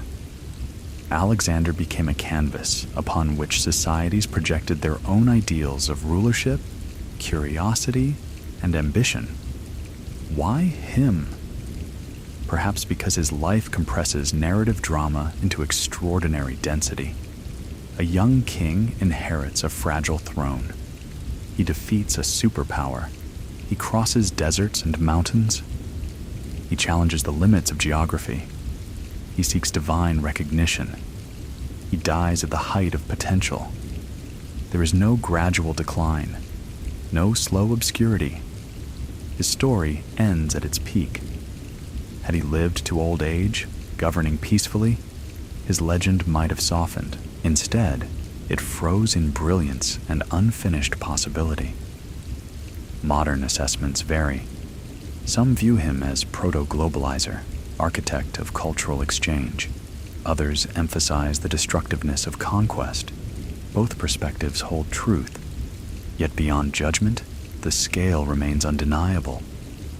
In 13 years, he marched approximately 20,000 miles. He fought major engagements across 3 continents. He founded or refounded dozens of cities. He dismantled an empire centuries old. And he did so before reaching the age at which many rulers even begin to consolidate authority. When one surveys the map of the Hellenistic world around 300 BCE, its boundaries echo the footprint of his campaigns. When one studies the spread of Greek language and art, one sees the pathways he opened. Greatness, in this sense, may be measured not by moral purity, but by transformative impact. Alexander altered the trajectory of civilizations. He did not create peace. He did not establish lasting political unity, but he accelerated contact between worlds that might otherwise remain separate for generations. He forced horizons outward. In that expansion, geographic, cultural, psychological, lies the core of his legacy. The boy who tamed Bucephalus, who studied Homer under Aristotle, who wept because there were no more worlds to conquer, whether apocryphal or not, became a symbol of restless human aspiration. He reached the edge of what his era believed possible, and in doing so, he ensured that the world after him would never again feel quite so bounded. The thunder of his birth has long since faded, but the reverberation continues. It is tempting, when speaking of Alexander, to remain always at the scale of continents. His life encourages that instinct. The distances he marched, the empires he dismantled, the cities he founded, all operate on a magnitude that dwarfs ordinary biography. Yet to understand why his shadow has stretched so long across history, one must look not only at the empire he created, but at the man who animated it. Alexander was born into ambition. His father, Philip II of Macedon, had already begun transforming Macedon from a peripheral kingdom into a military superpower. Philip's reforms of the phalanx, his diplomatic marriages, his calculated wars, all created the machinery that Alexander inherited. Without Philip, there would have been no Gaugamela, yet inheritance alone does not explain execution. From youth, Alexander displayed a temperament different from his father's. Philip was pragmatic, politically flexible, willing to negotiate when useful. Alexander possessed that capacity, but it was fused with something more volatile, a hunger not merely for dominance, but for transcendence. The stories preserved by ancient historians may be embellished, but they reveal how contemporaries understood him. As a boy, he reportedly kept a copy of the Iliad annotated by Aristotle under his pillow. Achilles was not for him a distant myth. He was a model. Glory was not incidental to life. It was its highest justification. This Homeric lens matters. Alexander did not conceive of conquest purely in administrative terms. He framed his campaign against Persia as both political and epic. Visiting the ruins of Troy before marching deeper into Asia was not strategic necessity. It was symbolic alignment. He sought to place himself within a continuum of heroic narrative. But unlike Achilles, whose wrath burned bright and brief in a single war, Alexander operated across an expanding geopolitical canvas. His ambitions adapted as circumstances evolved. Initially, his campaign could be justified as retribution. The Persian invasions of Greece in the 5th century BCE still lingered in collective memory. By defeating Darius III and burning Persepolis, Alexander could claim vengeance fulfilled. Yet after Issus, and especially after Gaugamela, vengeance was no longer sufficient motivation. He had surpassed revenge. He began to speak and act as successor to the Persian throne rather than its destroyer. This transformation marked a psychological shift. The adoption of Persian dress, the expectation of proskynesis, the marriages to Persian nobility. These were not superficial changes. They signaled a reorientation of identity. Alexander was no longer content to be king of Macedon, ruling over conquered territories. He envisioned a supranational monarchy, Such vision required imagination, but it also demanded sacrifice, particularly of intimacy. As he rose higher, his circle narrowed. The execution of Philotas and the subsequent assassination of Parmenion severed ties to one of Macedon's most experienced military families. The killing of Clitus the Black, who had once saved his life at the Granicus, exposed how thin the boundary between loyalty and perceived disloyalty had become. Clitus's crime had not been conspiracy, but speech. He had criticized Alexander's elevation of his own achievements above Philip's. In killing him, Alexander revealed both insecurity and the increasing intolerance of contradiction that absolute power breeds. Afterward, he reportedly lay in grief, recognizing the irrevocability of what he had done.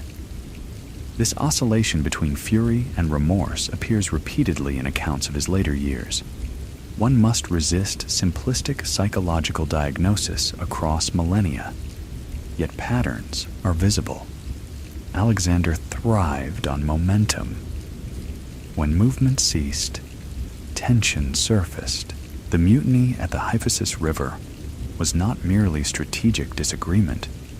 It was the first time his will met collective refusal. He withdrew in silence for days before conceding. For a man accustomed to shaping events by decision, the necessity of compromise must have felt like diminishment. And yet, he did compromise. This is important. The legend often portrays Alexander as unstoppable, incapable of restraint. But at the Hyphasis, he turned back. At Opus, after fury and execution, he reconciled with his men. He did not rule solely by terror. He maintained devotion among troops who had followed him for nearly a decade across unimaginable hardship. Part of that loyalty stemmed from shared risk. He fought at the front. He bled beside them. The near-fatal wound in India was not theatrical bravado. It was genuine peril. Ancient warfare did not guarantee survival for kings who charged into combat. That Alexander survived so many engagements is partly luck, partly skill, partly the protective ferocity of his companions. Yet survival carried its own cost. By the time he reached Babylon for the final time, he had endured constant campaign for over 10 years. Physical exhaustion may have been compounded by psychological strain. The death of Hephaestion struck at the last remaining personal anchor from his youth. Hephaestion's death revealed how dependent Alexander had become on a singular bond. The extravagant mourning rites were not only political display, they were grief uncontained. Some historians suggest that after Hephaestion, Alexander's energy shifted from expansion toward monumental planning, massive building projects, future campaigns, symbolic gestures. It is possible that he sensed mortality pressing closer. When he fell ill in Babylon in 323 BCE, speculation arose almost immediately. Poisoning theories circulated, fueled by political rivalry. Modern scholarship tends to favor natural causes, malaria, typhoid, or complications from prior wounds. But the mystery persists because his death arrived at a moment when his ambitions still expanded. Had he lived another decade, what might have followed? Arabia was reportedly his next objective. Maritime exploration in the Persian Gulf had already begun. Carthage and perhaps even Rome lay beyond conceivable reach, yet counterfactual speculation can obscure structural realities. Alexander's empire lacked a clear administrative framework for succession. It relied heavily on his personal authority. Satraps governed regions, but ultimate legitimacy flowed from him alone. Without a defined mechanism for orderly transfer of power, fragmentation was likely. Even so, the cultural synthesis he initiated proved resilient. The Hellenistic kingdoms that emerged after his death did not abandon Greek language or urban planning. They expanded trade networks connecting the Mediterranean to India. Coinage bearing his image circulated for generations, reinforcing symbolic continuity. In Egypt, the Ptolemies presented themselves as pharaohs while patronizing Greek learning. In the Seleucid realm, Greek cities dotted Mesopotamia and Syria. The fusion of traditions continued. Alexander's own image evolved accordingly. In some depictions, he appears with the horns of Ammon, linking him to divine ancestry. In others, he remains the youthful warrior king, gaze tilted upward as if toward distant horizons. Coins, statues, mosaics, all propagate a carefully crafted persona, eternally young, eternally advancing. The mosaic from Pompeii, discovered centuries later, captures him mid-battle, eyes wide, hair windswept, intensity fixed. It is less portrait than myth in stone. Yet behind the myth was a man shaped by his era's values: honor, glory, loyalty, revenge. These were not abstract concepts, but organizing principles of elite Macedonian life. His education under Aristotle broadened his intellectual framework, but it did not erase martial culture. Alexander combined philosophical curiosity with relentless aggression. He inquired into geography, sent expeditions to chart coastlines, and sought knowledge of foreign customs. He also razed cities that resisted him and executed those he deemed threats. Greatness, then, is not moral absolution. It is magnitude of consequence. By the time of his death, he had altered economic systems, shifted centers of power, and accelerated cultural exchange on a scale unmatched in prior Mediterranean history. The Roman Empire, centuries later, would inherit a world already interconnected by Hellenistic precedents. Even in regions beyond direct Greek settlement, memory of his campaigns lingered. In Central Asia and northern India, coins and city ruins testified to the enduring imprint of his passage. The paradox remains: a life so short, an impact so vast. He did not live to see his empire stabilize. He did not witness the flourishing of Alexandria's library. He did not observe the philosophical schools that would interpret the cosmopolitan age he initiated. He set forces in motion that outlived him by centuries. And perhaps that is the ultimate measure. Alexander did not merely conquer territory. He expanded the conceivable scale of human ambition. He demonstrated that a kingdom at the margins of the Greek world could dismantle the mightiest empire of its time. He showed that cultural boundaries were permeable, that ideas and peoples could intermix across vast distances. He also revealed the fragility of unity built on singular charisma. When he died, the empire fractured. When he lived, it advanced beyond imagination. The man behind the legend was brilliant, flawed, visionary, ruthless, curious, impulsive, strategic, and deeply human. The legend persists because it contains all of those contradictions at once. And in that complexity, history continues to find him worthy of the name that followed: Alexander the Great. When Alexander's body was finally laid to rest in Egypt, diverted there by Ptolemy the First Soter before it could reach Macedon, it became more than a tomb. It became a pilgrimage site. His physical remains, encased first in gold and later in glass, symbolized not merely a fallen king, but a beginning. For while his political empire fragmented, something more enduring had already taken root.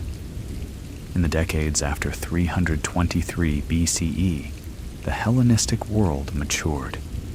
It was a world of cities, new foundations, and refashioned old capitals, linked by roads, sea lanes, and shared administrative language. Greek became the medium of commerce and diplomacy, from the Nile Delta to the mountains of Afghanistan. This was not the narrow Greekness of independent polis competing for prestige. It was a cosmopolitan Greek culture infused with Egyptian, Persian, and Near Eastern influences. At the heart of this transformation stood Alexandria. Founded by Alexander in 331 BCE on the Egyptian coast, the city's placement was strategic genius.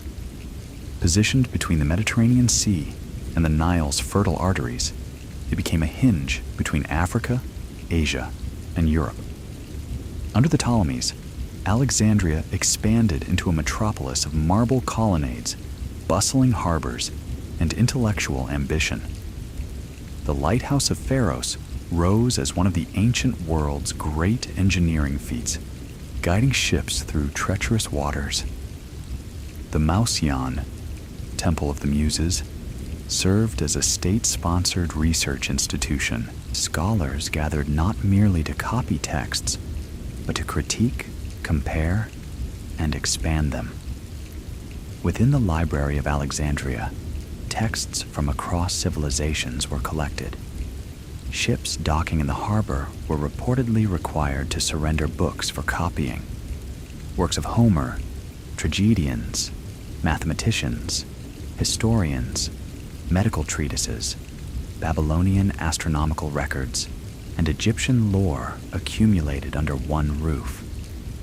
Such concentration of knowledge was unprecedented, and it was made possible by the political unification Alexander had initiated. Trade flourished along newly secured routes. Maritime links between the eastern Mediterranean and the Red Sea intensified. Caravans moved goods, spices, textiles, precious stones between India and the Levant. Greek merchants settled in eastern cities. Eastern traders navigated westward markets. The economic web tightened. In art, the emotional intensity of the Hellenistic period contrasted with earlier classical restraint. Sculptures such as the Dying Gaul and the Laocoon group conveyed drama, anguish, and movement. Realism deepened. Portraiture captured aging faces and individualized features. These aesthetic shifts mirrored a broader psychological change. The world felt larger, less centered on a single city or tradition. Individuals confronted diversity daily. Philosophy adapted accordingly. Stoicism, founded by Zeno of Citium in the early 3rd century BCE, proposed a cosmopolis, a universal city in which all rational beings shared kinship. Epicureanism emphasized tranquility within a world too vast for political control. Skepticism questioned certainty amid expanding horizons.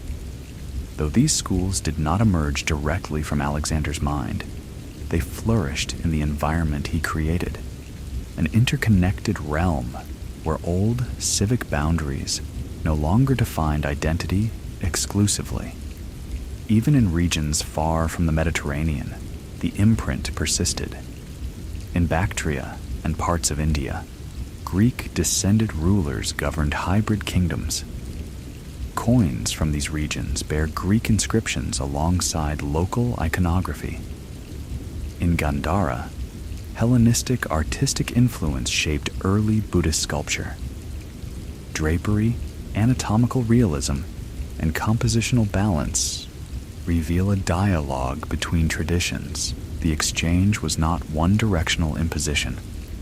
It was synthesis.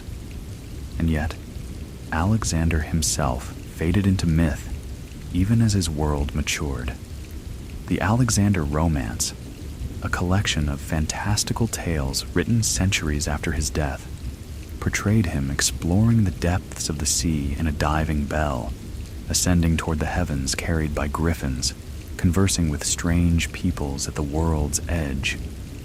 These stories spread across languages: Greek, Latin, Syriac, Persian, Arabic. In Persian tradition, he appeared as Iskandar, sometimes a wise ruler seeking knowledge, sometimes a conqueror whose ambition brought ruin. In medieval Europe, he was the model of chivalric valor. In Islamic literature, he was occasionally associated with the just ruler Dhul Qarnayn, the two-horned one, echoing iconography that depicted him with the ram's horns of Zeus Ammon. The historical Alexander, strategist, administrator, flawed monarch, became inseparable from legend. Why did his image prove so adaptable? Partly because his life touched so many regions. Few figures of antiquity traversed such geographic breadth. Each culture he encountered could reinterpret him through its own moral lens, but also because his story contains archetypal elements: the brilliant youth, the meteoric rise, the challenge to established order, the flirtation with divinity, the premature death. His biography fits the structure of epic. And yet, to reduce him to epic alone is to risk distortion. Alexander operated within constraints of his time. His army was not infinite. It required supply, loyalty, and rest. His authority, though formidable, depended on performance, on continued success. When he faltered, as at the Hyphasis, resistance emerged. His attempt at imperial fusion was ambitious but incomplete. While he married Persian nobility and integrated some troops, deeper social blending required generations. The suspicion among Macedonians at Opus demonstrated how fragile such integration remained. Furthermore, the administrative continuity he preserved from the Persian system suggests pragmatism rather than purely ideological vision. He recognized the efficiency of existing satrapies, tax structures, and road networks. He did not dismantle them wholesale. He repurposed them. In this sense, Alexander was both revolutionary and conservative. He revolutionized scale and ambition. He conserved effective governance mechanisms. Modern historians debate whether his campaign was driven by insatiable conquest or coherent imperial design. The answer may lie in evolution. His early campaigns likely aimed at securing Asia Minor and neutralizing Persian threat. Success expanded possibility. Possibility expanded ambition. By the time he reached India, he was pursuing horizons rather than strategic necessity. The mutiny at the Hyphasis may have been the first confrontation between his limitless vision and the finite endurance of his followers. That tension between boundless aspiration and human limitation defines much of his narrative. When he died at 32, his plans were unfinished. Arabia remained unconquered. Administrative reforms were incomplete. Succession unclarified. The fragmentation that followed exposed structural weakness, yet fragmentation did not erase transformation. The Roman Republic, expanding eastward in later centuries, encountered a Mediterranean already Hellenized. Roman elites studied Greek philosophy. Roman art absorbed Hellenistic forms. Roman generals admired Alexander's campaigns. Julius Caesar reportedly wept upon reading of Alexander's achievements, lamenting his own comparative lack at similar age. The ripple extended even further. Through Roman transmission, Greek knowledge preserved in Hellenistic centers reached medieval Europe. Islamic scholars inheriting texts preserved in Alexandria and elsewhere, advanced mathematics, astronomy, and medicine. The chain of intellectual continuity is complex, but Alexander's world formed a crucial link. Thus, his legacy is not confined to military textbooks or marble statues. It lives in linguistic continuity, in urban foundations, in cross-cultural exchange.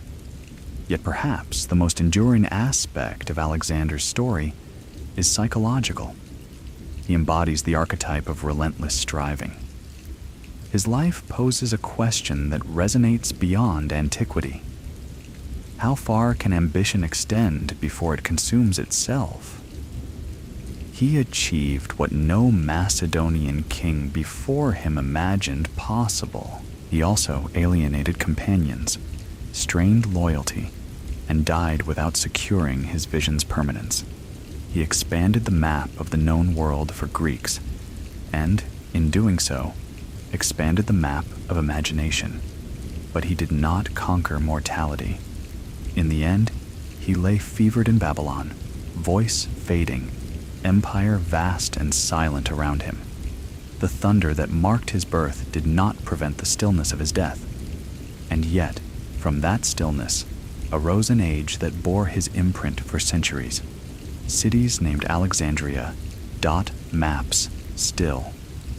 Coins bearing his youthful visage survive in museums. Philosophers and poets continue to reinterpret his life. He marched east, seeking the edge of the world.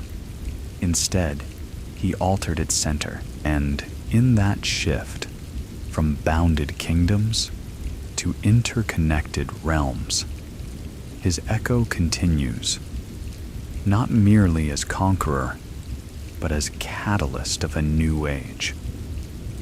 The empire without him fractured. The world, because of him, endured differently. There is a particular kind of silence that follows the life of a man who has moved faster than his age can comprehend. After Alexander's death in Babylon in 323 BCE, the world did not immediately understand what had happened. The machinery of empire still functioned. Satraps collected taxes. Garrisons stood watch. Roads remained open. Ships continued to sail. But something invisible had vanished, the force that animated motion. To grasp Alexander's enduring significance, one must return to a central paradox. He expanded the physical boundaries of the known world, yet what he truly enlarged was psychological space. Before Alexander, the Greek imagination placed Persia at the edge of power. Beyond Persia lay vague lands of rumor and marvel. After Alexander, those lands had names, governors, trade routes, and cities bearing Greek inscriptions. Geography shifted from mythic to mapped. This transformation cannot be overstated. When Alexander crossed the Hellespont, he stepped into Asia as an invader seeking to defeat Darius III. When he stood at the Hyphasis River years later, staring eastward while his men refused to march further, he had reached not merely a river, but the limit of human endurance. The world beyond still existed, but he had already changed how far the world felt. His campaigns stitched together regions that had previously interacted only indirectly.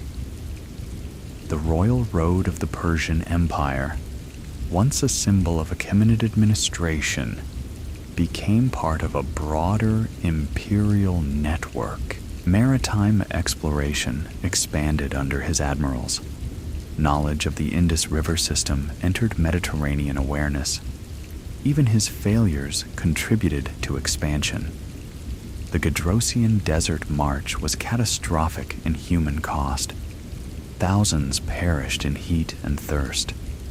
Yet the attempt to coordinate land and sea return routes revealed a new kind of imperial thinking. an effort to integrate maritime and overland strategy across vast distances.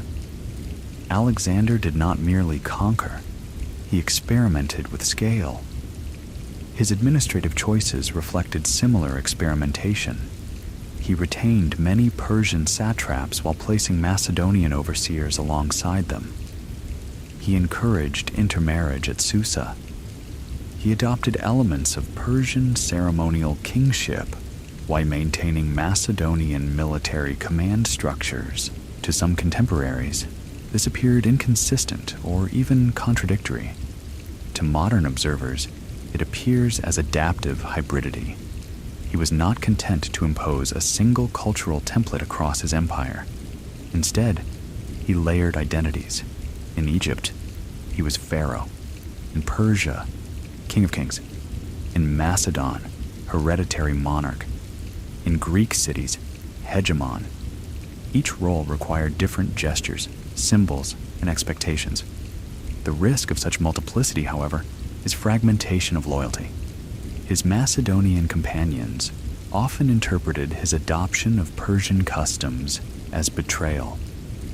The proskynesis controversy, whether subjects should bow in Persian fashion before him, exposed fault lines between Greek notions of citizen equality and Near Eastern traditions of royal divinity. Alexander's insistence on heightened royal status may have stemmed from genuine belief, political calculation, or gradual transformation under absolute power. Likely, it was some combination. In Egypt, consultation at the oracle of Siwa had affirmed him as son of Zeus Ammon. Whether the priest's words were misunderstood, exaggerated, or strategically interpreted, Alexander embraced the symbolism. Coins later depicted him with the ram's horns associated with Ammon, merging human and divine imagery. Divinity reinforced authority across diverse populations, but it also widened distance between king and companions. The killing of Clitus the Black marked a turning point in that widening. Clitus had reminded Alexander of his father, of Macedonian tradition, of mortality. In killing him, Alexander symbolically severed a tether to his origins. Yet even as he ascended toward semi-divine status, he remained subject to human limits. His body bore scars from Granicus, from the Malian arrow in India, from countless skirmishes. Ancient warfare did not spare commanders. His survival was extraordinary, but not invincible. When fever gripped him in Babylon, the contrast between ambition and frailty sharpened. Babylon itself was a city layered with imperial memory. Assyrian, Babylonian, Persian. Now, Macedonian banners hung where once Achaemenid standards flew. There, amid canals and palace walls built centuries earlier, Alexander's body failed. The irony is profound. A man who had outrun geography could not outrun biology. After his death, as his generals divided territory and warred among themselves, the idea of universal empire did not disappear, but it changed form. The Hellenistic kingdoms that emerged were powerful, but none individually matched the territorial sweep Alexander had controlled. Instead, they became competitive monarchies, balancing diplomacy and warfare. Their courts patronized arts and sciences, seeking legitimacy through cultural grandeur. In this environment, Alexander's memory became a political instrument. Rulers traced symbolic lineage to him. Coins invoked his image. Military commanders studied his tactics. To claim connection with Alexander was to claim greatness by association. Centuries later, Roman leaders would do the same. Pompey was dubbed Magnus in imitation. Julius Caesar reportedly lamented at age 32 that he had achieved far less than Alexander by that age. The comparison endured because Alexander's timeline was compressed brilliance. Yet beyond rulers, his story penetrated popular imagination. In the Alexander romance traditions, he encounters monstrous races, travels to the ends of the earth, and seeks the water of life. These tales, though fantastical, reveal a cultural truth. Alexander came to symbolize human curiosity, pushing against cosmic boundaries. He was not remembered solely as destroyer of cities. He was remembered as explorer. This dimension reflects genuine aspects of his campaigns. He commissioned surveys, gathered geographical data, and encouraged documentation of flora and fauna encountered. His curiosity extended beyond battlefield tactics. The blending of cultures he initiated had unpredictable consequences. Greek settlers in Bactria interacted with Indian traditions. Artistic motifs crossed linguistic lines. Religious ideas adapted and merged. Even resistance to Hellenization produced new identities defined in dialogue with Greek presence. Thus, Alexander's legacy cannot be measured only by the longevity of his political structures. It must be measured by the web of interactions he accelerated. Consider language. Koine Greek emerged as a common dialect across the Eastern Mediterranean and Near East. It became the language of commerce, administration, and eventually early Christian texts. The New Testament would be written in this dialect centuries later, a linguistic environment shaped by Hellenistic expansion. Consider urbanization. Cities founded or refounded in his wake became administrative hubs linking rural hinterlands to imperial centers. Urban planning with grid systems facilitated governance and trade. These cities fostered multicultural populations. Consider military innovation. The fusion of Macedonian phalanx tactics with local cavalry traditions influenced warfare long after his death. Successor kingdoms adapted and refined these methods, yet not all consequences were constructive. His campaigns destabilized long-standing political orders. Power vacuums invited prolonged warfare among successors. Populations displaced by conflict faced hardship. Economic extraction to fund campaigns strained regions. Greatness does not negate suffering. Alexander's ambition was expansive, not cautious. He pressed forward when consolidation might have ensured durability. His empire was a project in motion, unfinished at his death. Had he paused longer in Persia to institutionalize governance, might the empire have endured intact? Or would ambition inevitably have drawn him toward new horizons regardless? We cannot know. What we can observe is that his life altered expectations of scale. After Alexander, rulers no longer imagined empire as confined to regional spheres. The concept of ruling from Greece to India became historical precedent rather than fantasy. In this sense, he stretched possibility. The horizon he pursued was not fixed. Each victory revealed further distance. At the Hyphasis, his soldiers saw exhaustion. He saw continuation. That divergence between leaders' vision and followers' limits is a recurring theme in history.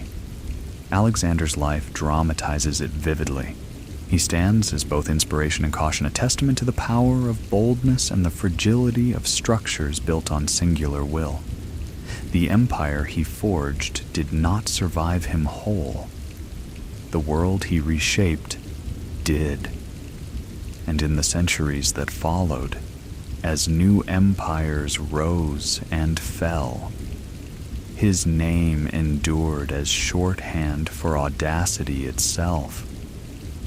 He did not conquer every land he imagined, but he conquered the imagination of history.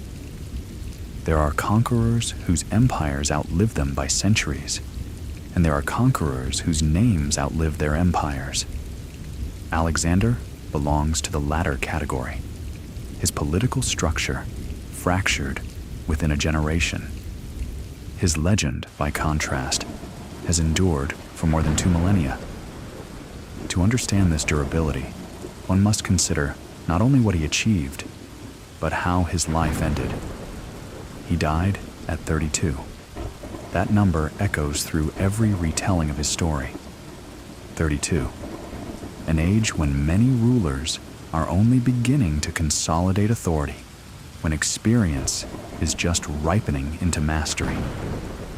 Alexander, by that age, had crossed deserts, shattered the Persian Empire, stood before Indian war elephants, and commanded allegiance from Egypt to Central Asia. Death, at that moment, froze him in ascent. He did not decline into mediocrity.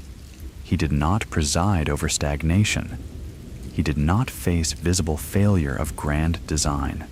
His narrative halts at the crest of ambition, leaving history to speculate on the unwritten chapters. The absence of conclusion amplified myth. His body itself became an artifact of power. Transported toward Macedon, but intercepted by Ptolemy the First Soter, it was enshrined in Egypt. Later accounts describe a golden sarcophagus replaced by glass, allowing visitors to see the preserved face of the conqueror. Roman emperors would reportedly visit the tomb, paying homage. The physical presence of his remains in Alexandria transformed the city into a symbolic capital of memory. It reinforced the Ptolemaic claim to legitimacy and tethered Egyptian kingship to Macedonian origin. Yet physical remains alone cannot sustain immortality. What sustained Alexander was narrative adaptability. In Greek historiography, he appears through the pens of writers like Arrian and Plutarch, disciplined, strategic, heroic, yet flawed. In these accounts, battles are analyzed, speeches reconstructed, decisions weighed. He is treated as subject of inquiry. In later literary traditions, he becomes protagonist of wonder. The Alexander romance, composed centuries after his death and attributed falsely to Callisthenes, portrays him encountering fantastical creatures, exploring the ocean's depths in a glass vessel, ascending toward the heavens suspended by griffins. These stories spread widely, translated into Syriac, Persian, Arabic, Armenian, and medieval European languages.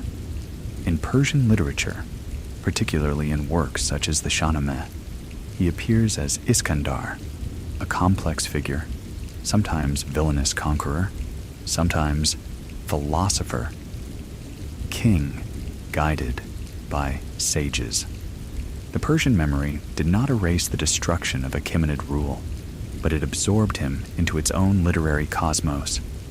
In Islamic tradition, some scholars associated him with Dhul-Qarnayn, the two-horned one, mentioned in the Quran, a just ruler who traveled to the ends of the earth.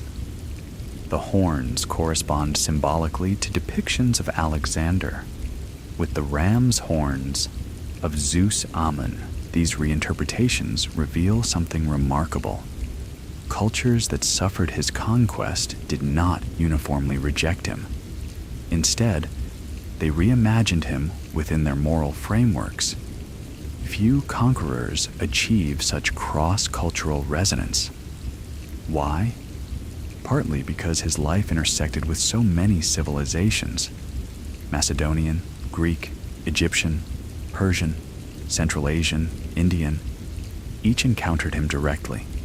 His presence disrupted local histories so profoundly that it demanded reinterpretation. But also because his ambition was not narrowly tribal. He did not seek merely to elevate Macedon above rivals. He sought universality, however imperfectly executed.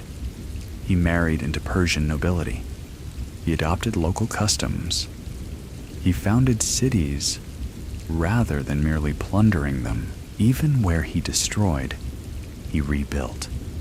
The foundation of Alexandria exemplifies this duality.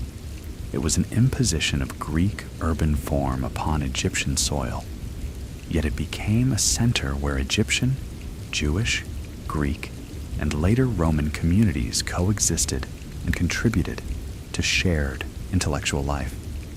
His name attached to cities across Asia: Alexandria and Arachosia, Alexandria Ashate, the furthest, and others. Though many have vanished or changed names, their existence testifies to deliberate permanence. He did not wish merely to pass through history. He wished to embed himself within it. Yet permanence is fragile. The empire fractured among successors: Seleucids, Ptolemies, Antigonids. Their wars reshaped territories repeatedly. Over time, Rome absorbed the Hellenistic world. Persian resurgence under later dynasties reasserted Eastern identity. Empires rose and fell. Alexander's political unity dissolved. What remained was connectivity. Trade between Mediterranean and India intensified. The Silk Road's precursors formed through Hellenistic intermediaries. Artistic syncretism endured in Gandharan sculpture.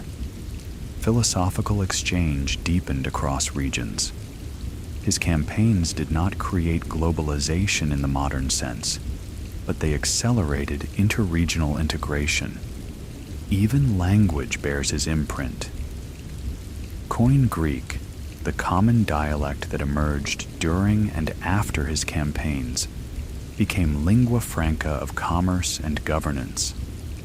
It shaped texts, legal codes, and theological discourse for centuries. Without the Hellenistic spread of Greek, the intellectual development of the Mediterranean basin would have followed a different trajectory.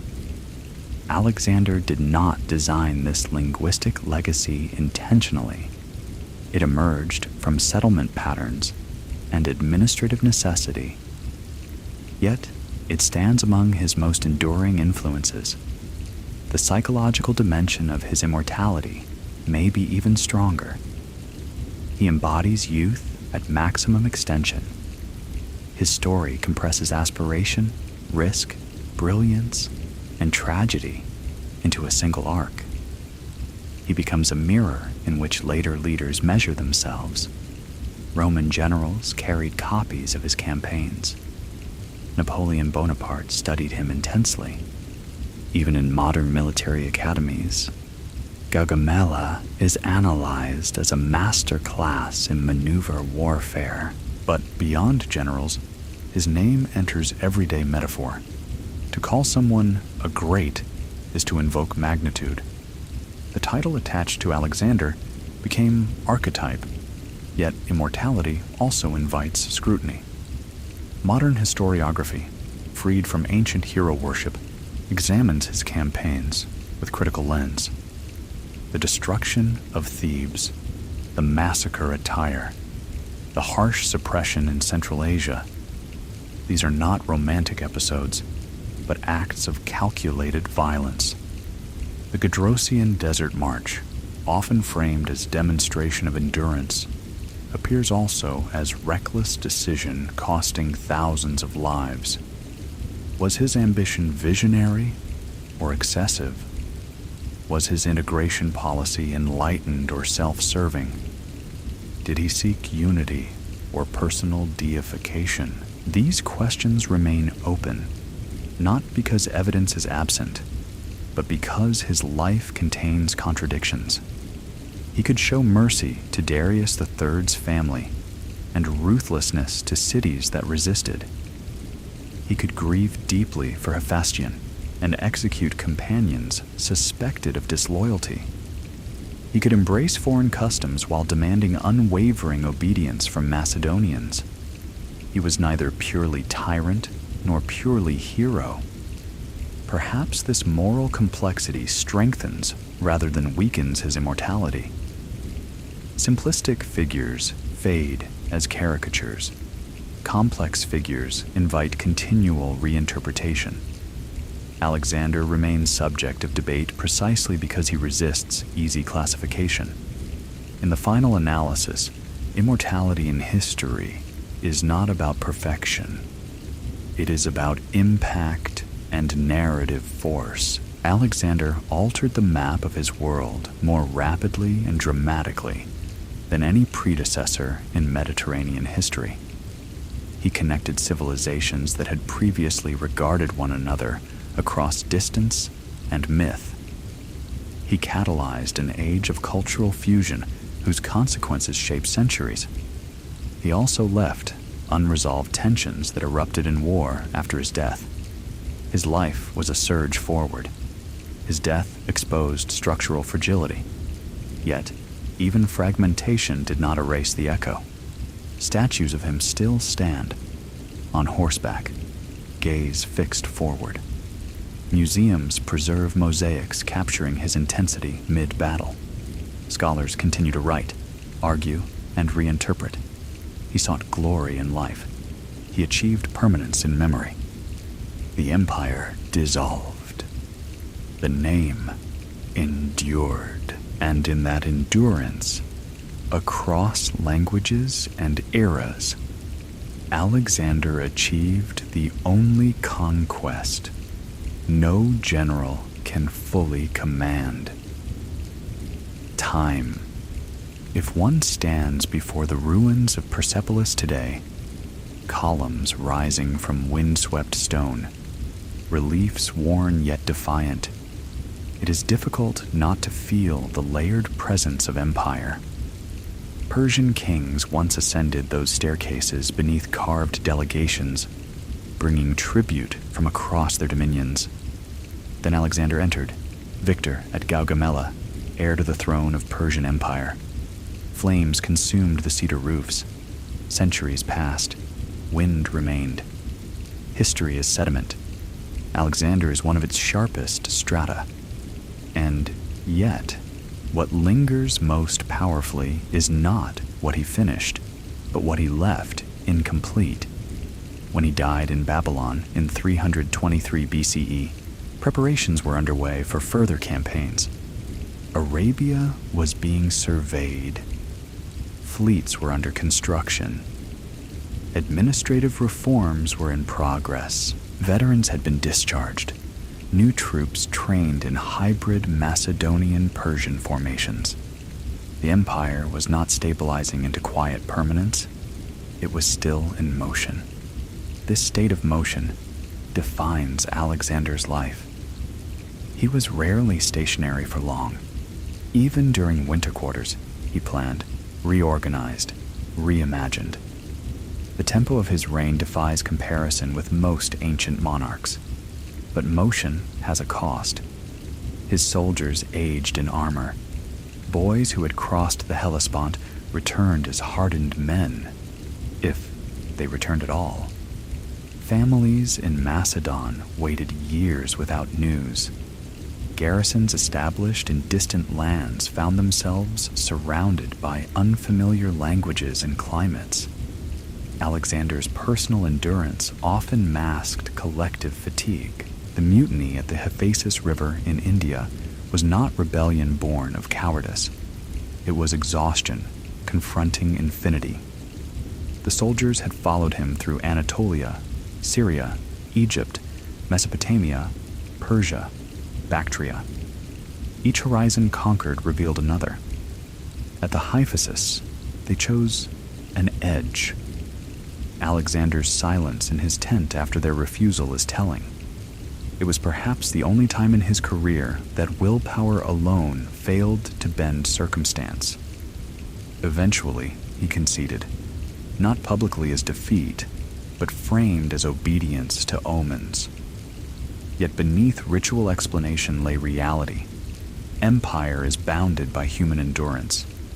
This moment humanizes him profoundly.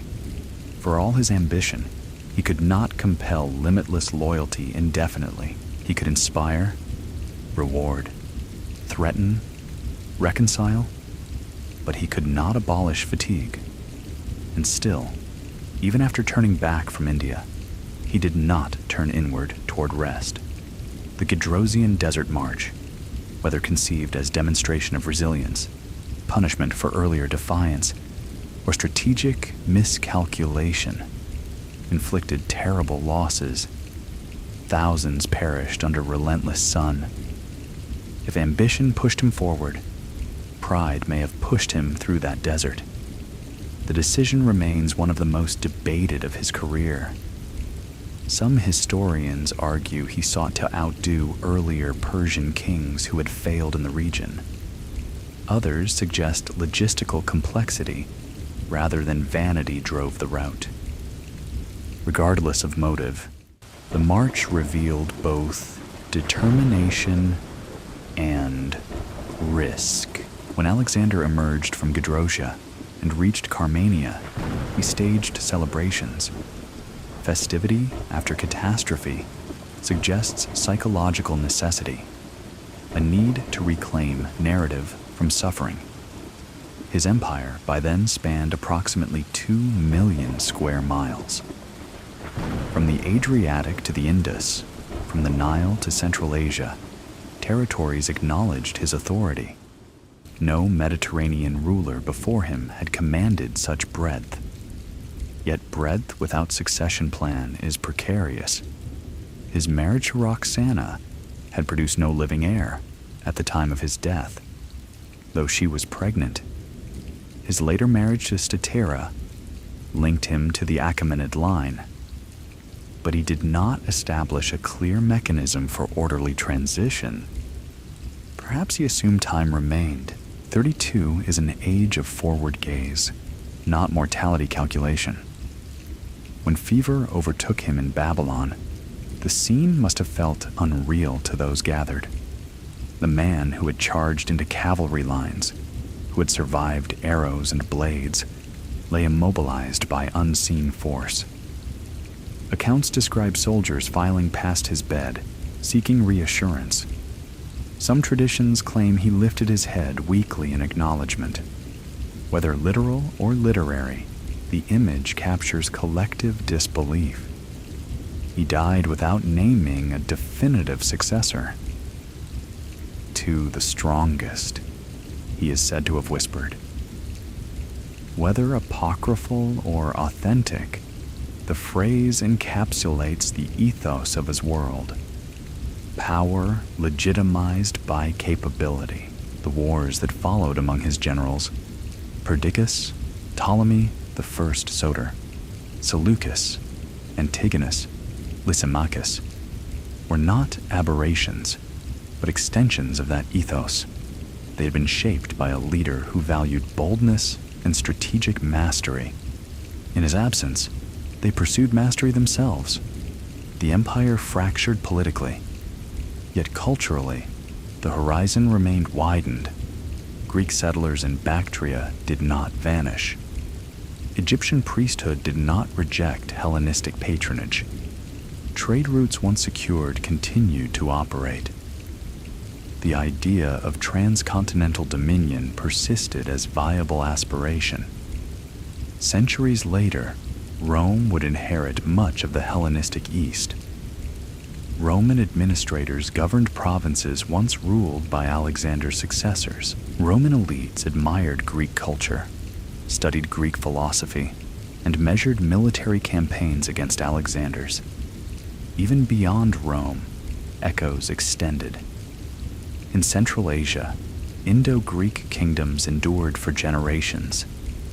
Coins from these realms depict rulers with Greek inscriptions on one side and local symbols on the other, material evidence of synthesis. In India, interactions initiated during Alexander's incursion influenced later diplomatic and commercial relations between Hellenistic states and the Mauryan Empire. Thus, Though his direct control dissolved, his connective momentum endured.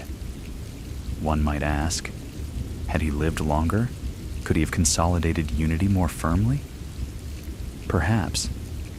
With additional decades, administrative institutions might have matured. A clearly designated heir might have prevented immediate fragmentation.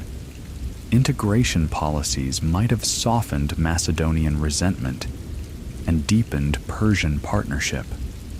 Or perhaps ambition would have driven him into further campaigns, stretching resources thin and accelerating instability. History offers no counterfactual certainty. What remains is the pattern of his life: rapid ascent, relentless movement, expanding scale, premature death. He began as king of a relatively marginal kingdom on the northern fringes of Greece. He ended as ruler of the largest empire the Mediterranean world had yet seen.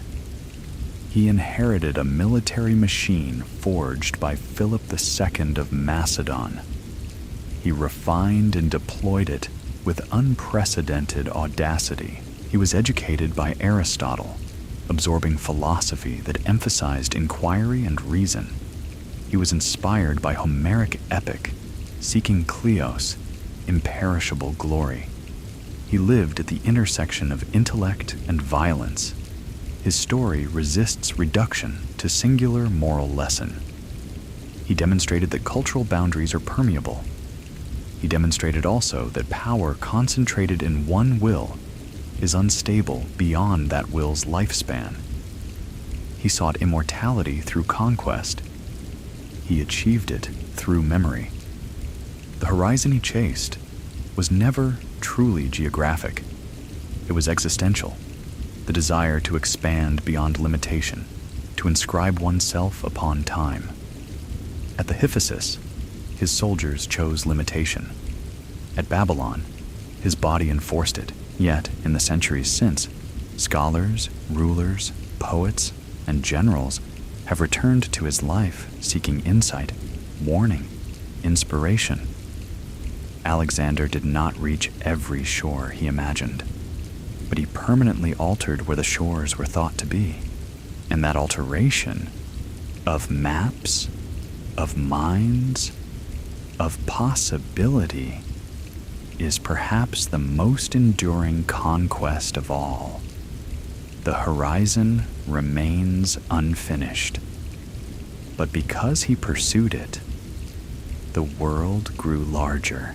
To speak of Alexander only in terms of expansion is to see the world from the vantage point of a king. To understand him fully, one must also descend from that height and examine the human terrain beneath his march. Empires are drawn with clean lines on maps. Reality is less symmetrical. When Alexander crossed into Asia in 334 BCE, he led perhaps 40,000 men. By the time he reached Babylon years later, tens of thousands more had joined his ranks. Greek allies, mercenaries, Persian cavalry, Eastern contingents. But many of those who had begun the journey never returned. Ancient casualty figures are imprecise, yet the cumulative toll of Granicus, Issus, Gaugamela, Tyre, the Sogdian campaigns, the Hydaspes, and the Gedrosian desert must have been staggering. Warfare in the ancient world was intimate and brutal. Men fought at arm's length, shield against shield, spear point against flesh. Infection claimed those who survived wounds. Disease spread through camps. The Macedonian phalanx, perfected under Philip II of Macedon, was a marvel of discipline. But discipline did not spare suffering. The Sarissa's reach offered tactical advantage. It did not eliminate mortality. At Tyre, after 7 months of siege, the city fell with terrible consequence. Ancient sources describe thousands killed, thousands enslaved. The destruction was deliberate. a message to other cities that resistance would not be tolerated. At Thebes, earlier in his reign, a Greek city had been razed to demonstrate that Macedonian authority remained unshaken after Philip's assassination. These acts were not aberrations. They were calculated displays of deterrence in a world where reputation determined stability. From a strategic perspective, severity could prevent prolonged rebellion. From a human perspective, it etched grief into collective memory. Alexander was capable of clemency. He treated the captured family of Darius III with dignity. He reinstated King Porus after the Hydaspes. He preserved many administrative structures of the Achaemenid state rather than dismantling them. Yet mercy and brutality coexisted in his policy. The siege of Gaza ended with the execution of its commander, Batis. The Sogdian campaigns involved suppression of guerrilla resistance in mountainous terrain, where villages suspected of aiding rebels were punished. Such actions must be understood within the norms of ancient imperial warfare, but acknowledging context does not erase cost. The Gedrosian Desert March in 325 BCE perhaps encapsulates the tension between glory and suffering more starkly than any battlefield. The decision to traverse that arid expanse led to catastrophic losses. Men died of thirst, heat stroke, and exhaustion. Animals collapsed. Supplies vanished. Ancient writers describe scenes of desperate thirst, soldiers digging into dry riverbeds, licking moisture from leather, collapsing beneath burning sun. In one oft-repeated anecdote, a small helmet of water was offered to Alexander. He poured it onto the sand rather than drink alone. The gesture preserved solidarity, but could not restore the dead. Why choose that route? Some historians suggest he sought to outdo Cyrus the Great, who had failed there. Others argue he intended to coordinate land and naval forces along the coast under Nearchus. Motivation remains debated. What is clear is that ambition overrode caution. And yet, to reduce Alexander to reckless destroyer ignores the structural transformation he initiated. The cities he founded were not temporary camps. They were planned settlements, often populated by veterans and local inhabitants. Alexandria in Egypt became one of antiquity's greatest metropolises. Other Alexandrias dotted Central Asia, serving as administrative hubs and trade nodes. Urban foundations provided continuity beyond campaign. He encouraged trade integration across his empire. Persian royal roads facilitated communication. Maritime exploration expanded under his command. Cultural exchange intensified. In this sense, conquest was not only extraction, it was connection. Still, connection imposed itself unevenly. For Macedonian soldiers settled far from home, identity shifted. They married local women, adopted regional customs, and raised children in hybrid environments. Some embraced this new cosmopolitanism. Others longed for Macedon's familiar hills. The mutiny at Opis in 324 BCE revealed deep anxieties. When Alexander integrated Persian troops and dismissed aging Macedonian veterans, many feared displacement. Their king seemed to be transforming from Macedonian leader into universal monarch. His furious reaction, executing ringleaders, declaring he would continue with Asian troops, demonstrated how personal his authority had become. The subsequent reconciliation banquet symbolized unity, yet underlying tensions did not vanish. Absolute power isolates. As Alexander adopted Persian court ceremony, distance grew between him and companions who had once shared simpler bonds. The killing of Clitus the Black in a drunken quarrel symbolizes this widening gap. Clitus had saved his life at the Granicus. Years later, he fell by Alexander's spear during an argument over honor and cultural change. Afterward, Alexander reportedly withdrew in grief, recognizing the enormity of his act. These episodes reveal a ruler under immense psychological strain. Continuous campaigning, expanding responsibility, and exposure to diverse traditions reshaped him. He was no longer solely the youth educated by Aristotle and inspired by Homeric ideals. He was monarch of millions, expected to embody divine sanction. The consultation at Siwa in Egypt had affirmed him as son of Zeus Ammon.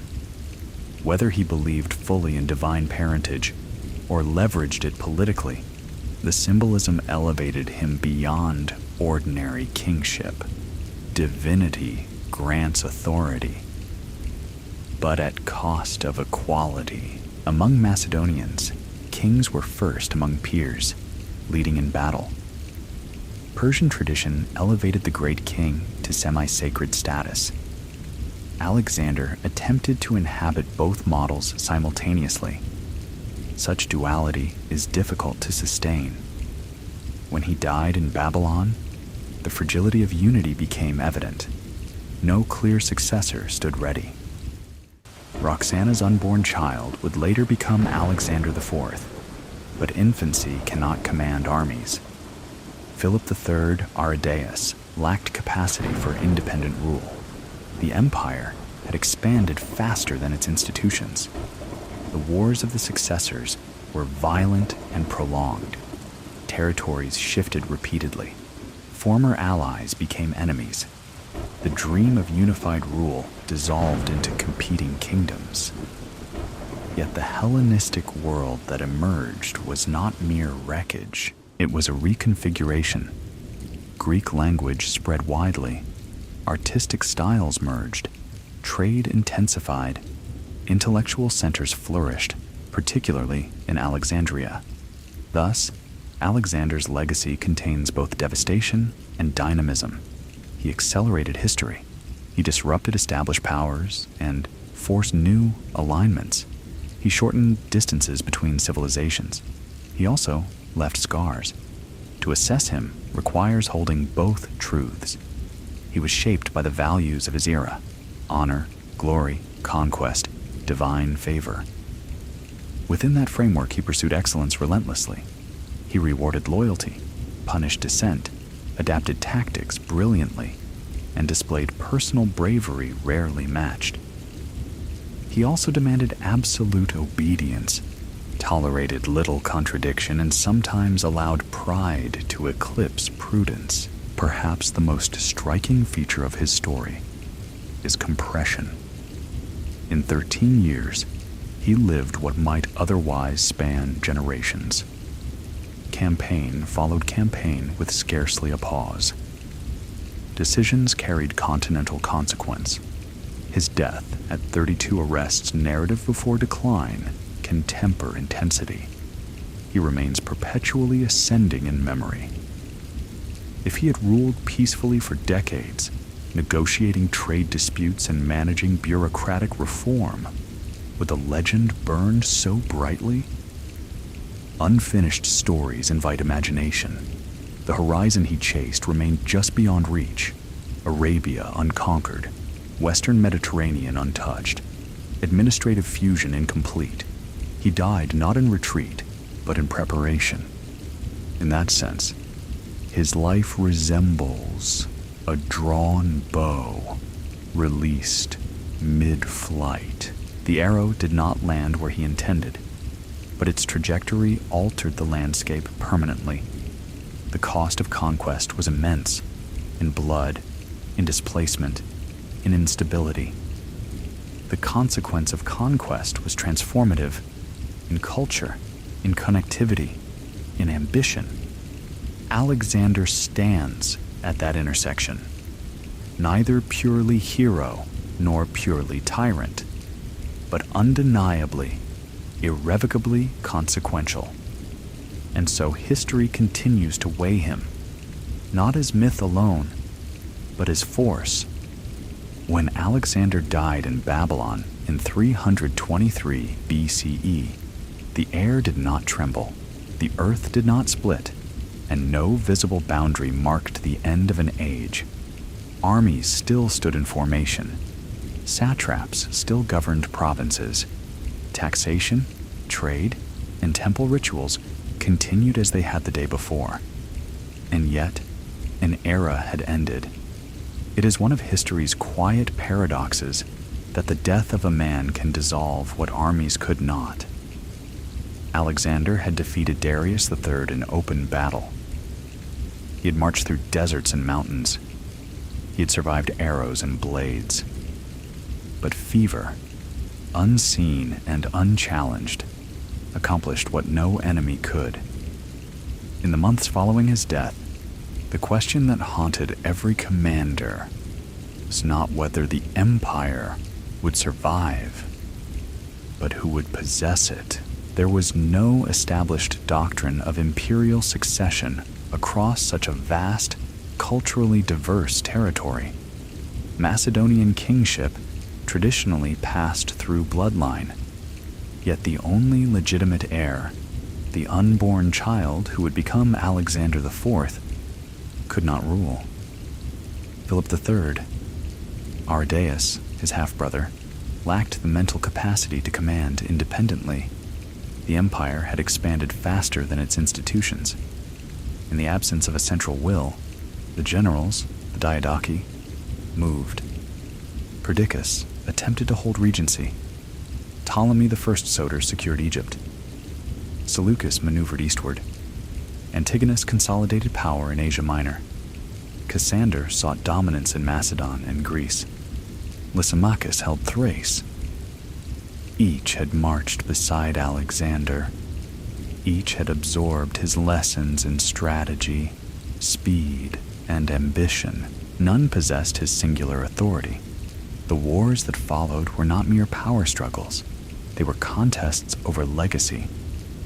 To rule a fragment of Alexander's empire was to claim continuity with greatness. Battles erupted across Anatolia, Syria, Mesopotamia, and Greece. Alliances shifted. Marriages forged temporary peace.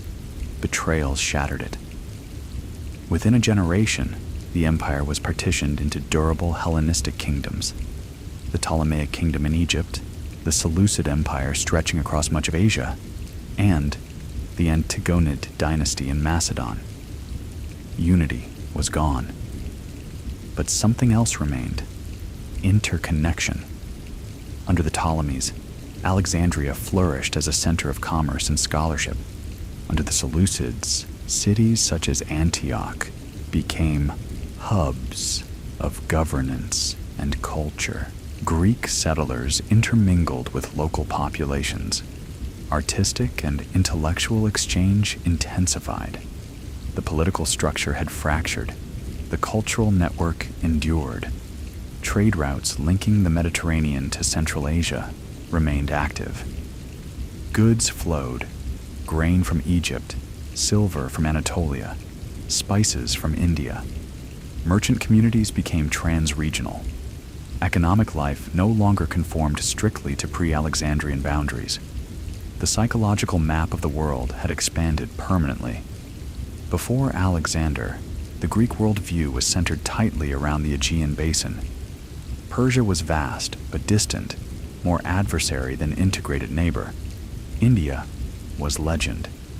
After Alexander, India was reachable memory. Bactria was governed territory. Egypt was imperial capital. The Mediterranean ceased to feel like the center of all things. It became part of a broader system. Centuries later, when Rome expanded eastward, it encountered not isolated kingdoms, but Hellenistic states already accustomed to large-scale administration and cosmopolitan life. Roman elites admired Greek philosophy, adopted Greek art, and studied Alexander's campaigns as tactical masterpieces. Julius Caesar reportedly wept upon reading of Alexander's accomplishments at a comparable age. Pompey was styled Magnus, the Great, echoing the Macedonian precedent. Alexander became the benchmark. Yet admiration was often selective. Later rulers celebrated his victories, but downplayed his failures. They emulated Gaugamela, not Gedrosia. They cited Tyre as engineering brilliance, not massacre. Memory is curated. In literature, his image evolved further. The Alexander romance transformed him into explorer of wonders. In Persian epics, he was Iskandar, alternately wise and destructive. In Islamic lore, he was Dulkarnain, journeying to the ends of the earth. Each culture reshaped him according to its values. Few historical figures cross such boundaries. Part of this universality lies in the archetype he represents, the young conqueror who dares to exceed inherited limits. He did not accept the boundaries of Macedon's geography or Greece's political fragmentation. He inherited a powerful military from Philip II of Macedon, but he expanded its purpose beyond consolidation of Greece into transformation of Asia. He was educated by Aristotle, absorbing lessons in ethics and inquiry. Yet his life unfolded more through spear and strategy than philosophical treatise. He bridged intellect and action. The world after him inherited that bridge. Hellenistic philosophy wrestled with questions of identity in a vast, interconnected world. Stoicism proposed universal citizenship beyond city-state boundaries. Epicureanism emphasized personal tranquility in an age of political uncertainty. These intellectual movements were responses to the expanded world Alexander's campaigns had accelerated. Even religion evolved within this context. Mystery cults spread. Deities merged across traditions. Syncretism became commonplace. The boundaries that once defined civilizations blurred. Alexander did not design all of this consciously, but his campaigns were catalytic. Still, one must ask, was the transformation worth the cost? Tens of thousands died in battles and marches. Cities were destroyed. Dynasties ended. Stability fractured into decades of war among successors. The answer depends on perspective. From the vantage point of those enslaved at Tyre, greatness may appear cruelty. From the vantage point of scholars in Alexandria, greatness may appear opportunity. History rarely offers uncomplicated verdicts. Alexander's life resists simple moral categorization. He was courageous beyond doubt, strategically brilliant, intellectually curious. He was also capable of ruthless severity and volatile anger. He sought immortality through glory. He achieved immortality through consequence. His empire did not endure intact because it depended too heavily on his singular force of will. Without him, centrifugal ambitions tore it apart. Yet even fragmentation did not restore the pre-Alexandrian world. The map had changed. Trade expanded. Language spread. Cultural exchange deepened. In that sense, Alexander's greatest conquest may not have been territory, but connectivity. He shortened distances, not merely in miles, but in imagination. When he crossed the Hellespont, Asia was other. When he died, Asia was integrated, politically contested, culturally intertwined, economically linked. He did not eliminate difference. He intensified interaction. The world after him was more complex, more interconnected, more volatile. It was also larger. Alexander's life remains a study in scale, of ambition of transformation, of cost. He chased the horizon relentlessly. He did not reach every shore he envisioned, but because he chased it, the horizon moved, and in that movement, history entered a new age. When a man alters the trajectory of continents before the age of 33, history does not leave him in peace. Long after the empire fractured, long after the generals carved territories into rival kingdoms, long after Rome rose and absorbed the Hellenistic world into its own imperial machine, Alexander remained the measuring rod, not simply a king, a standard. In the Roman Republic, centuries after Babylon, young aristocrats studied his campaigns as models of daring and discipline. Among them was Julius Caesar. Tradition tells that while serving in Hispania, Caesar stood before a statue of Alexander and wept, lamenting that at the same age he had achieved far less. Whether apocryphal or not, the story reveals something true. Alexander had become the benchmark against which ambition judged itself. Caesar would go on to conquer Gaul, cross the Rubicon, and reshape Rome. Yet even Caesar's admirers acknowledged the comparison. Both men moved with speed, risked everything on decisive action, and inspired intense loyalty. Both died before their systems could stabilize. But there was a difference. Caesar rose within a republican structure and dismantled it gradually. Alexander inherited monarchy and expanded it outward. Caesar's power emerged from civil war within Rome, Alexander's from conquest beyond Macedon. Still, Caesar studied him. Centuries later, in a different age and continent, another man looked eastward in imagination. Napoleon Bonaparte carried a copy of Alexander's campaigns during his Egyptian expedition. Napoleon admired not only Alexander's battlefield tactics, but his ability to fuse military victory with symbolic theater. The march into Egypt in 1798 consciously echoed the Macedonian precedent, an army moving from Europe into the ancient lands of pharaohs and Persian kings. Napoleon sought to emulate that synthesis of conquest and legend. He succeeded in forging empire briefly, as Alexander had. He failed to sustain it permanently, as Alexander's successors had. And like Alexander, his myth outlived his political structure. Why do such figures return again and again to Alexander?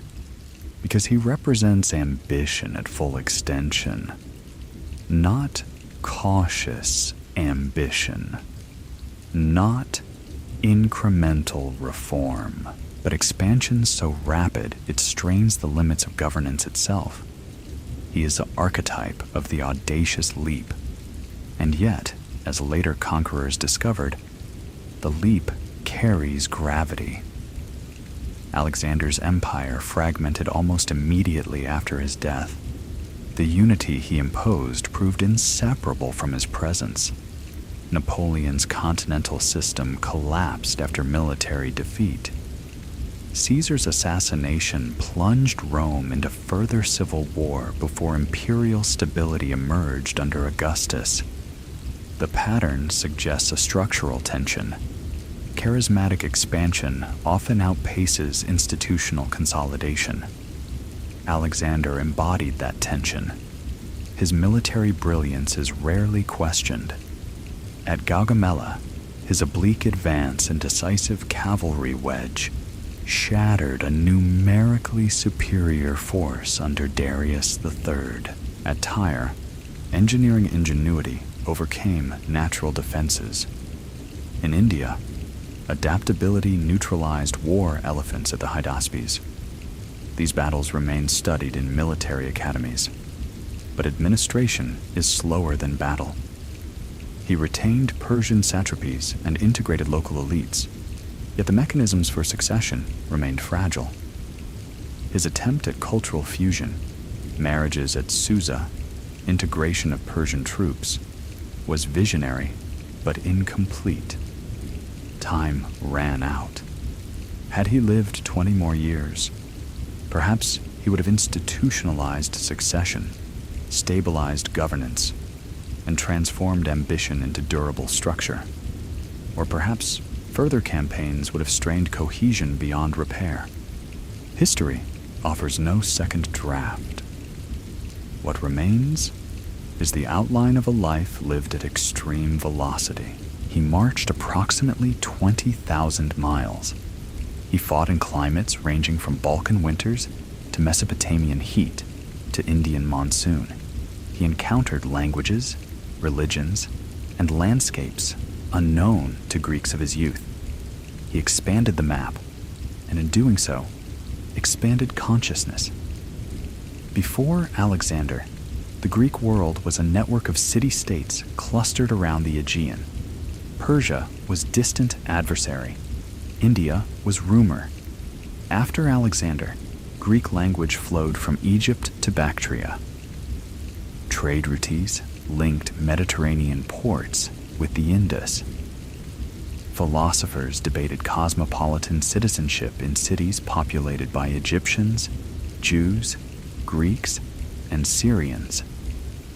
The world had become larger and more interconnected. Even Rome, whose legions would eventually dominate the Mediterranean, inherited a world already reshaped by Hellenistic exchange.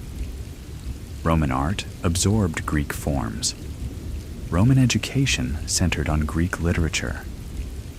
The New Testament would later be written in Koine Greek, the common dialect spread through Alexander's conquests. His shadow stretched forward. Yet the shadow is not only illumination, it is also warning. Ambition without limit strains loyalty. Integration without patience breeds resentment. Power concentrated in one figure leaves vulnerability at succession. The mutiny at the Hiphasis revealed the human boundary of empire. The massacre at Tyre revealed the cost of deterrence. The Gedrosian desert revealed the peril of pride. Alexander was neither pure hero nor simple tyrant. He was a man of his age, an age that equated glory with immortality, honor with dominance, and kingship with divine favor. He sought kleos, imperishable fame. He achieved it. But fame is not the same as peace. He died at 32, fevered in Babylon, plans unfinished. His soldiers passed by his bed in silence. His generals waited outside, already calculating. The empire dissolved into contest. Yet something more enduring had already been set in motion. Not merely territory, but trajectory. The Mediterranean world would never again be insular. East and West would remain in dialogue. Cultural exchange would accelerate. Political imagination would stretch toward continental scale. Alexander did not complete that transformation. He ignited it, and so his story ends, not with a boundary, but with continuation. He did not reach the ends of the earth.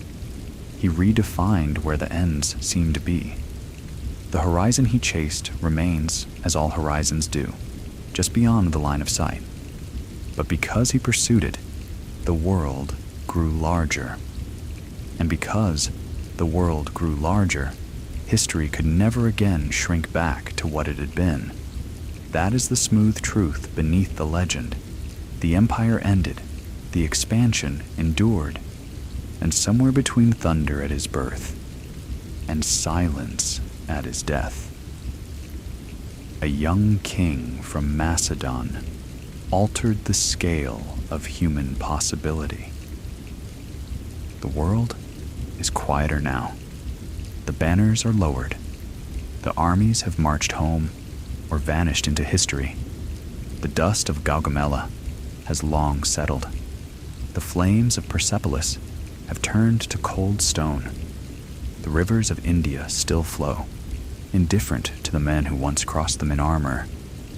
And yet, if you look closely at a map of the ancient world, you can still trace his footsteps. From the hills of Macedon to the plains of Mesopotamia, from the Nile's fertile banks to the edge of the Indus, a line of movement, a line of ambition, a line of transformation. Alexander did not live long enough to grow old. He did not sit upon a stable throne, watching grandchildren inherit his peace. He did not see the full flowering of the world he set in motion. He lived fast. He ruled fiercely. He died young. But in that brief blaze, he stretched the limits of what his age believed possible. He proved that a kingdom on the edge of Greece could topple the greatest empire of its time. He proved that cultures could collide and merge. He proved that the horizon was not a boundary, but an invitation. His empire fractured. His generals fought. His bloodline vanished. Yet the connections he forged endured. Greek became the language of scholars and merchants across continents. Cities he founded became centers of learning. Ideas traveled farther than armies ever could. And so his greatest conquest was not Persia, it was scale. He expanded the size of the known world and the size of human ambition. But there is another truth beneath the legend. He reminds us that greatness carries cost, that glory and grief walk side by side, that ambition can unite the world and strain it, that no man, no matter how brilliant, outruns mortality. Alexander sought immortality in victory. He found it in memory. More than 2,000 years later, we still speak his name. We still study his battles. We still debate his character. We still measure ambition against his. Few lives echo that long. And perhaps that is the final measure of the great. Not perfection, not permanence of empire, but permanence of impact. The young king who crossed the Hellespont chasing legend became one himself. And somewhere between thunder at his birth and silence in Babylon, he reshaped the world. Thank you for walking this journey across deserts, rivers, and centuries. If you found yourself seeing history differently tonight, seeing how one life can alter the course of civilizations, then Alexander's story is still doing what it has always done, expanding horizons until the next story.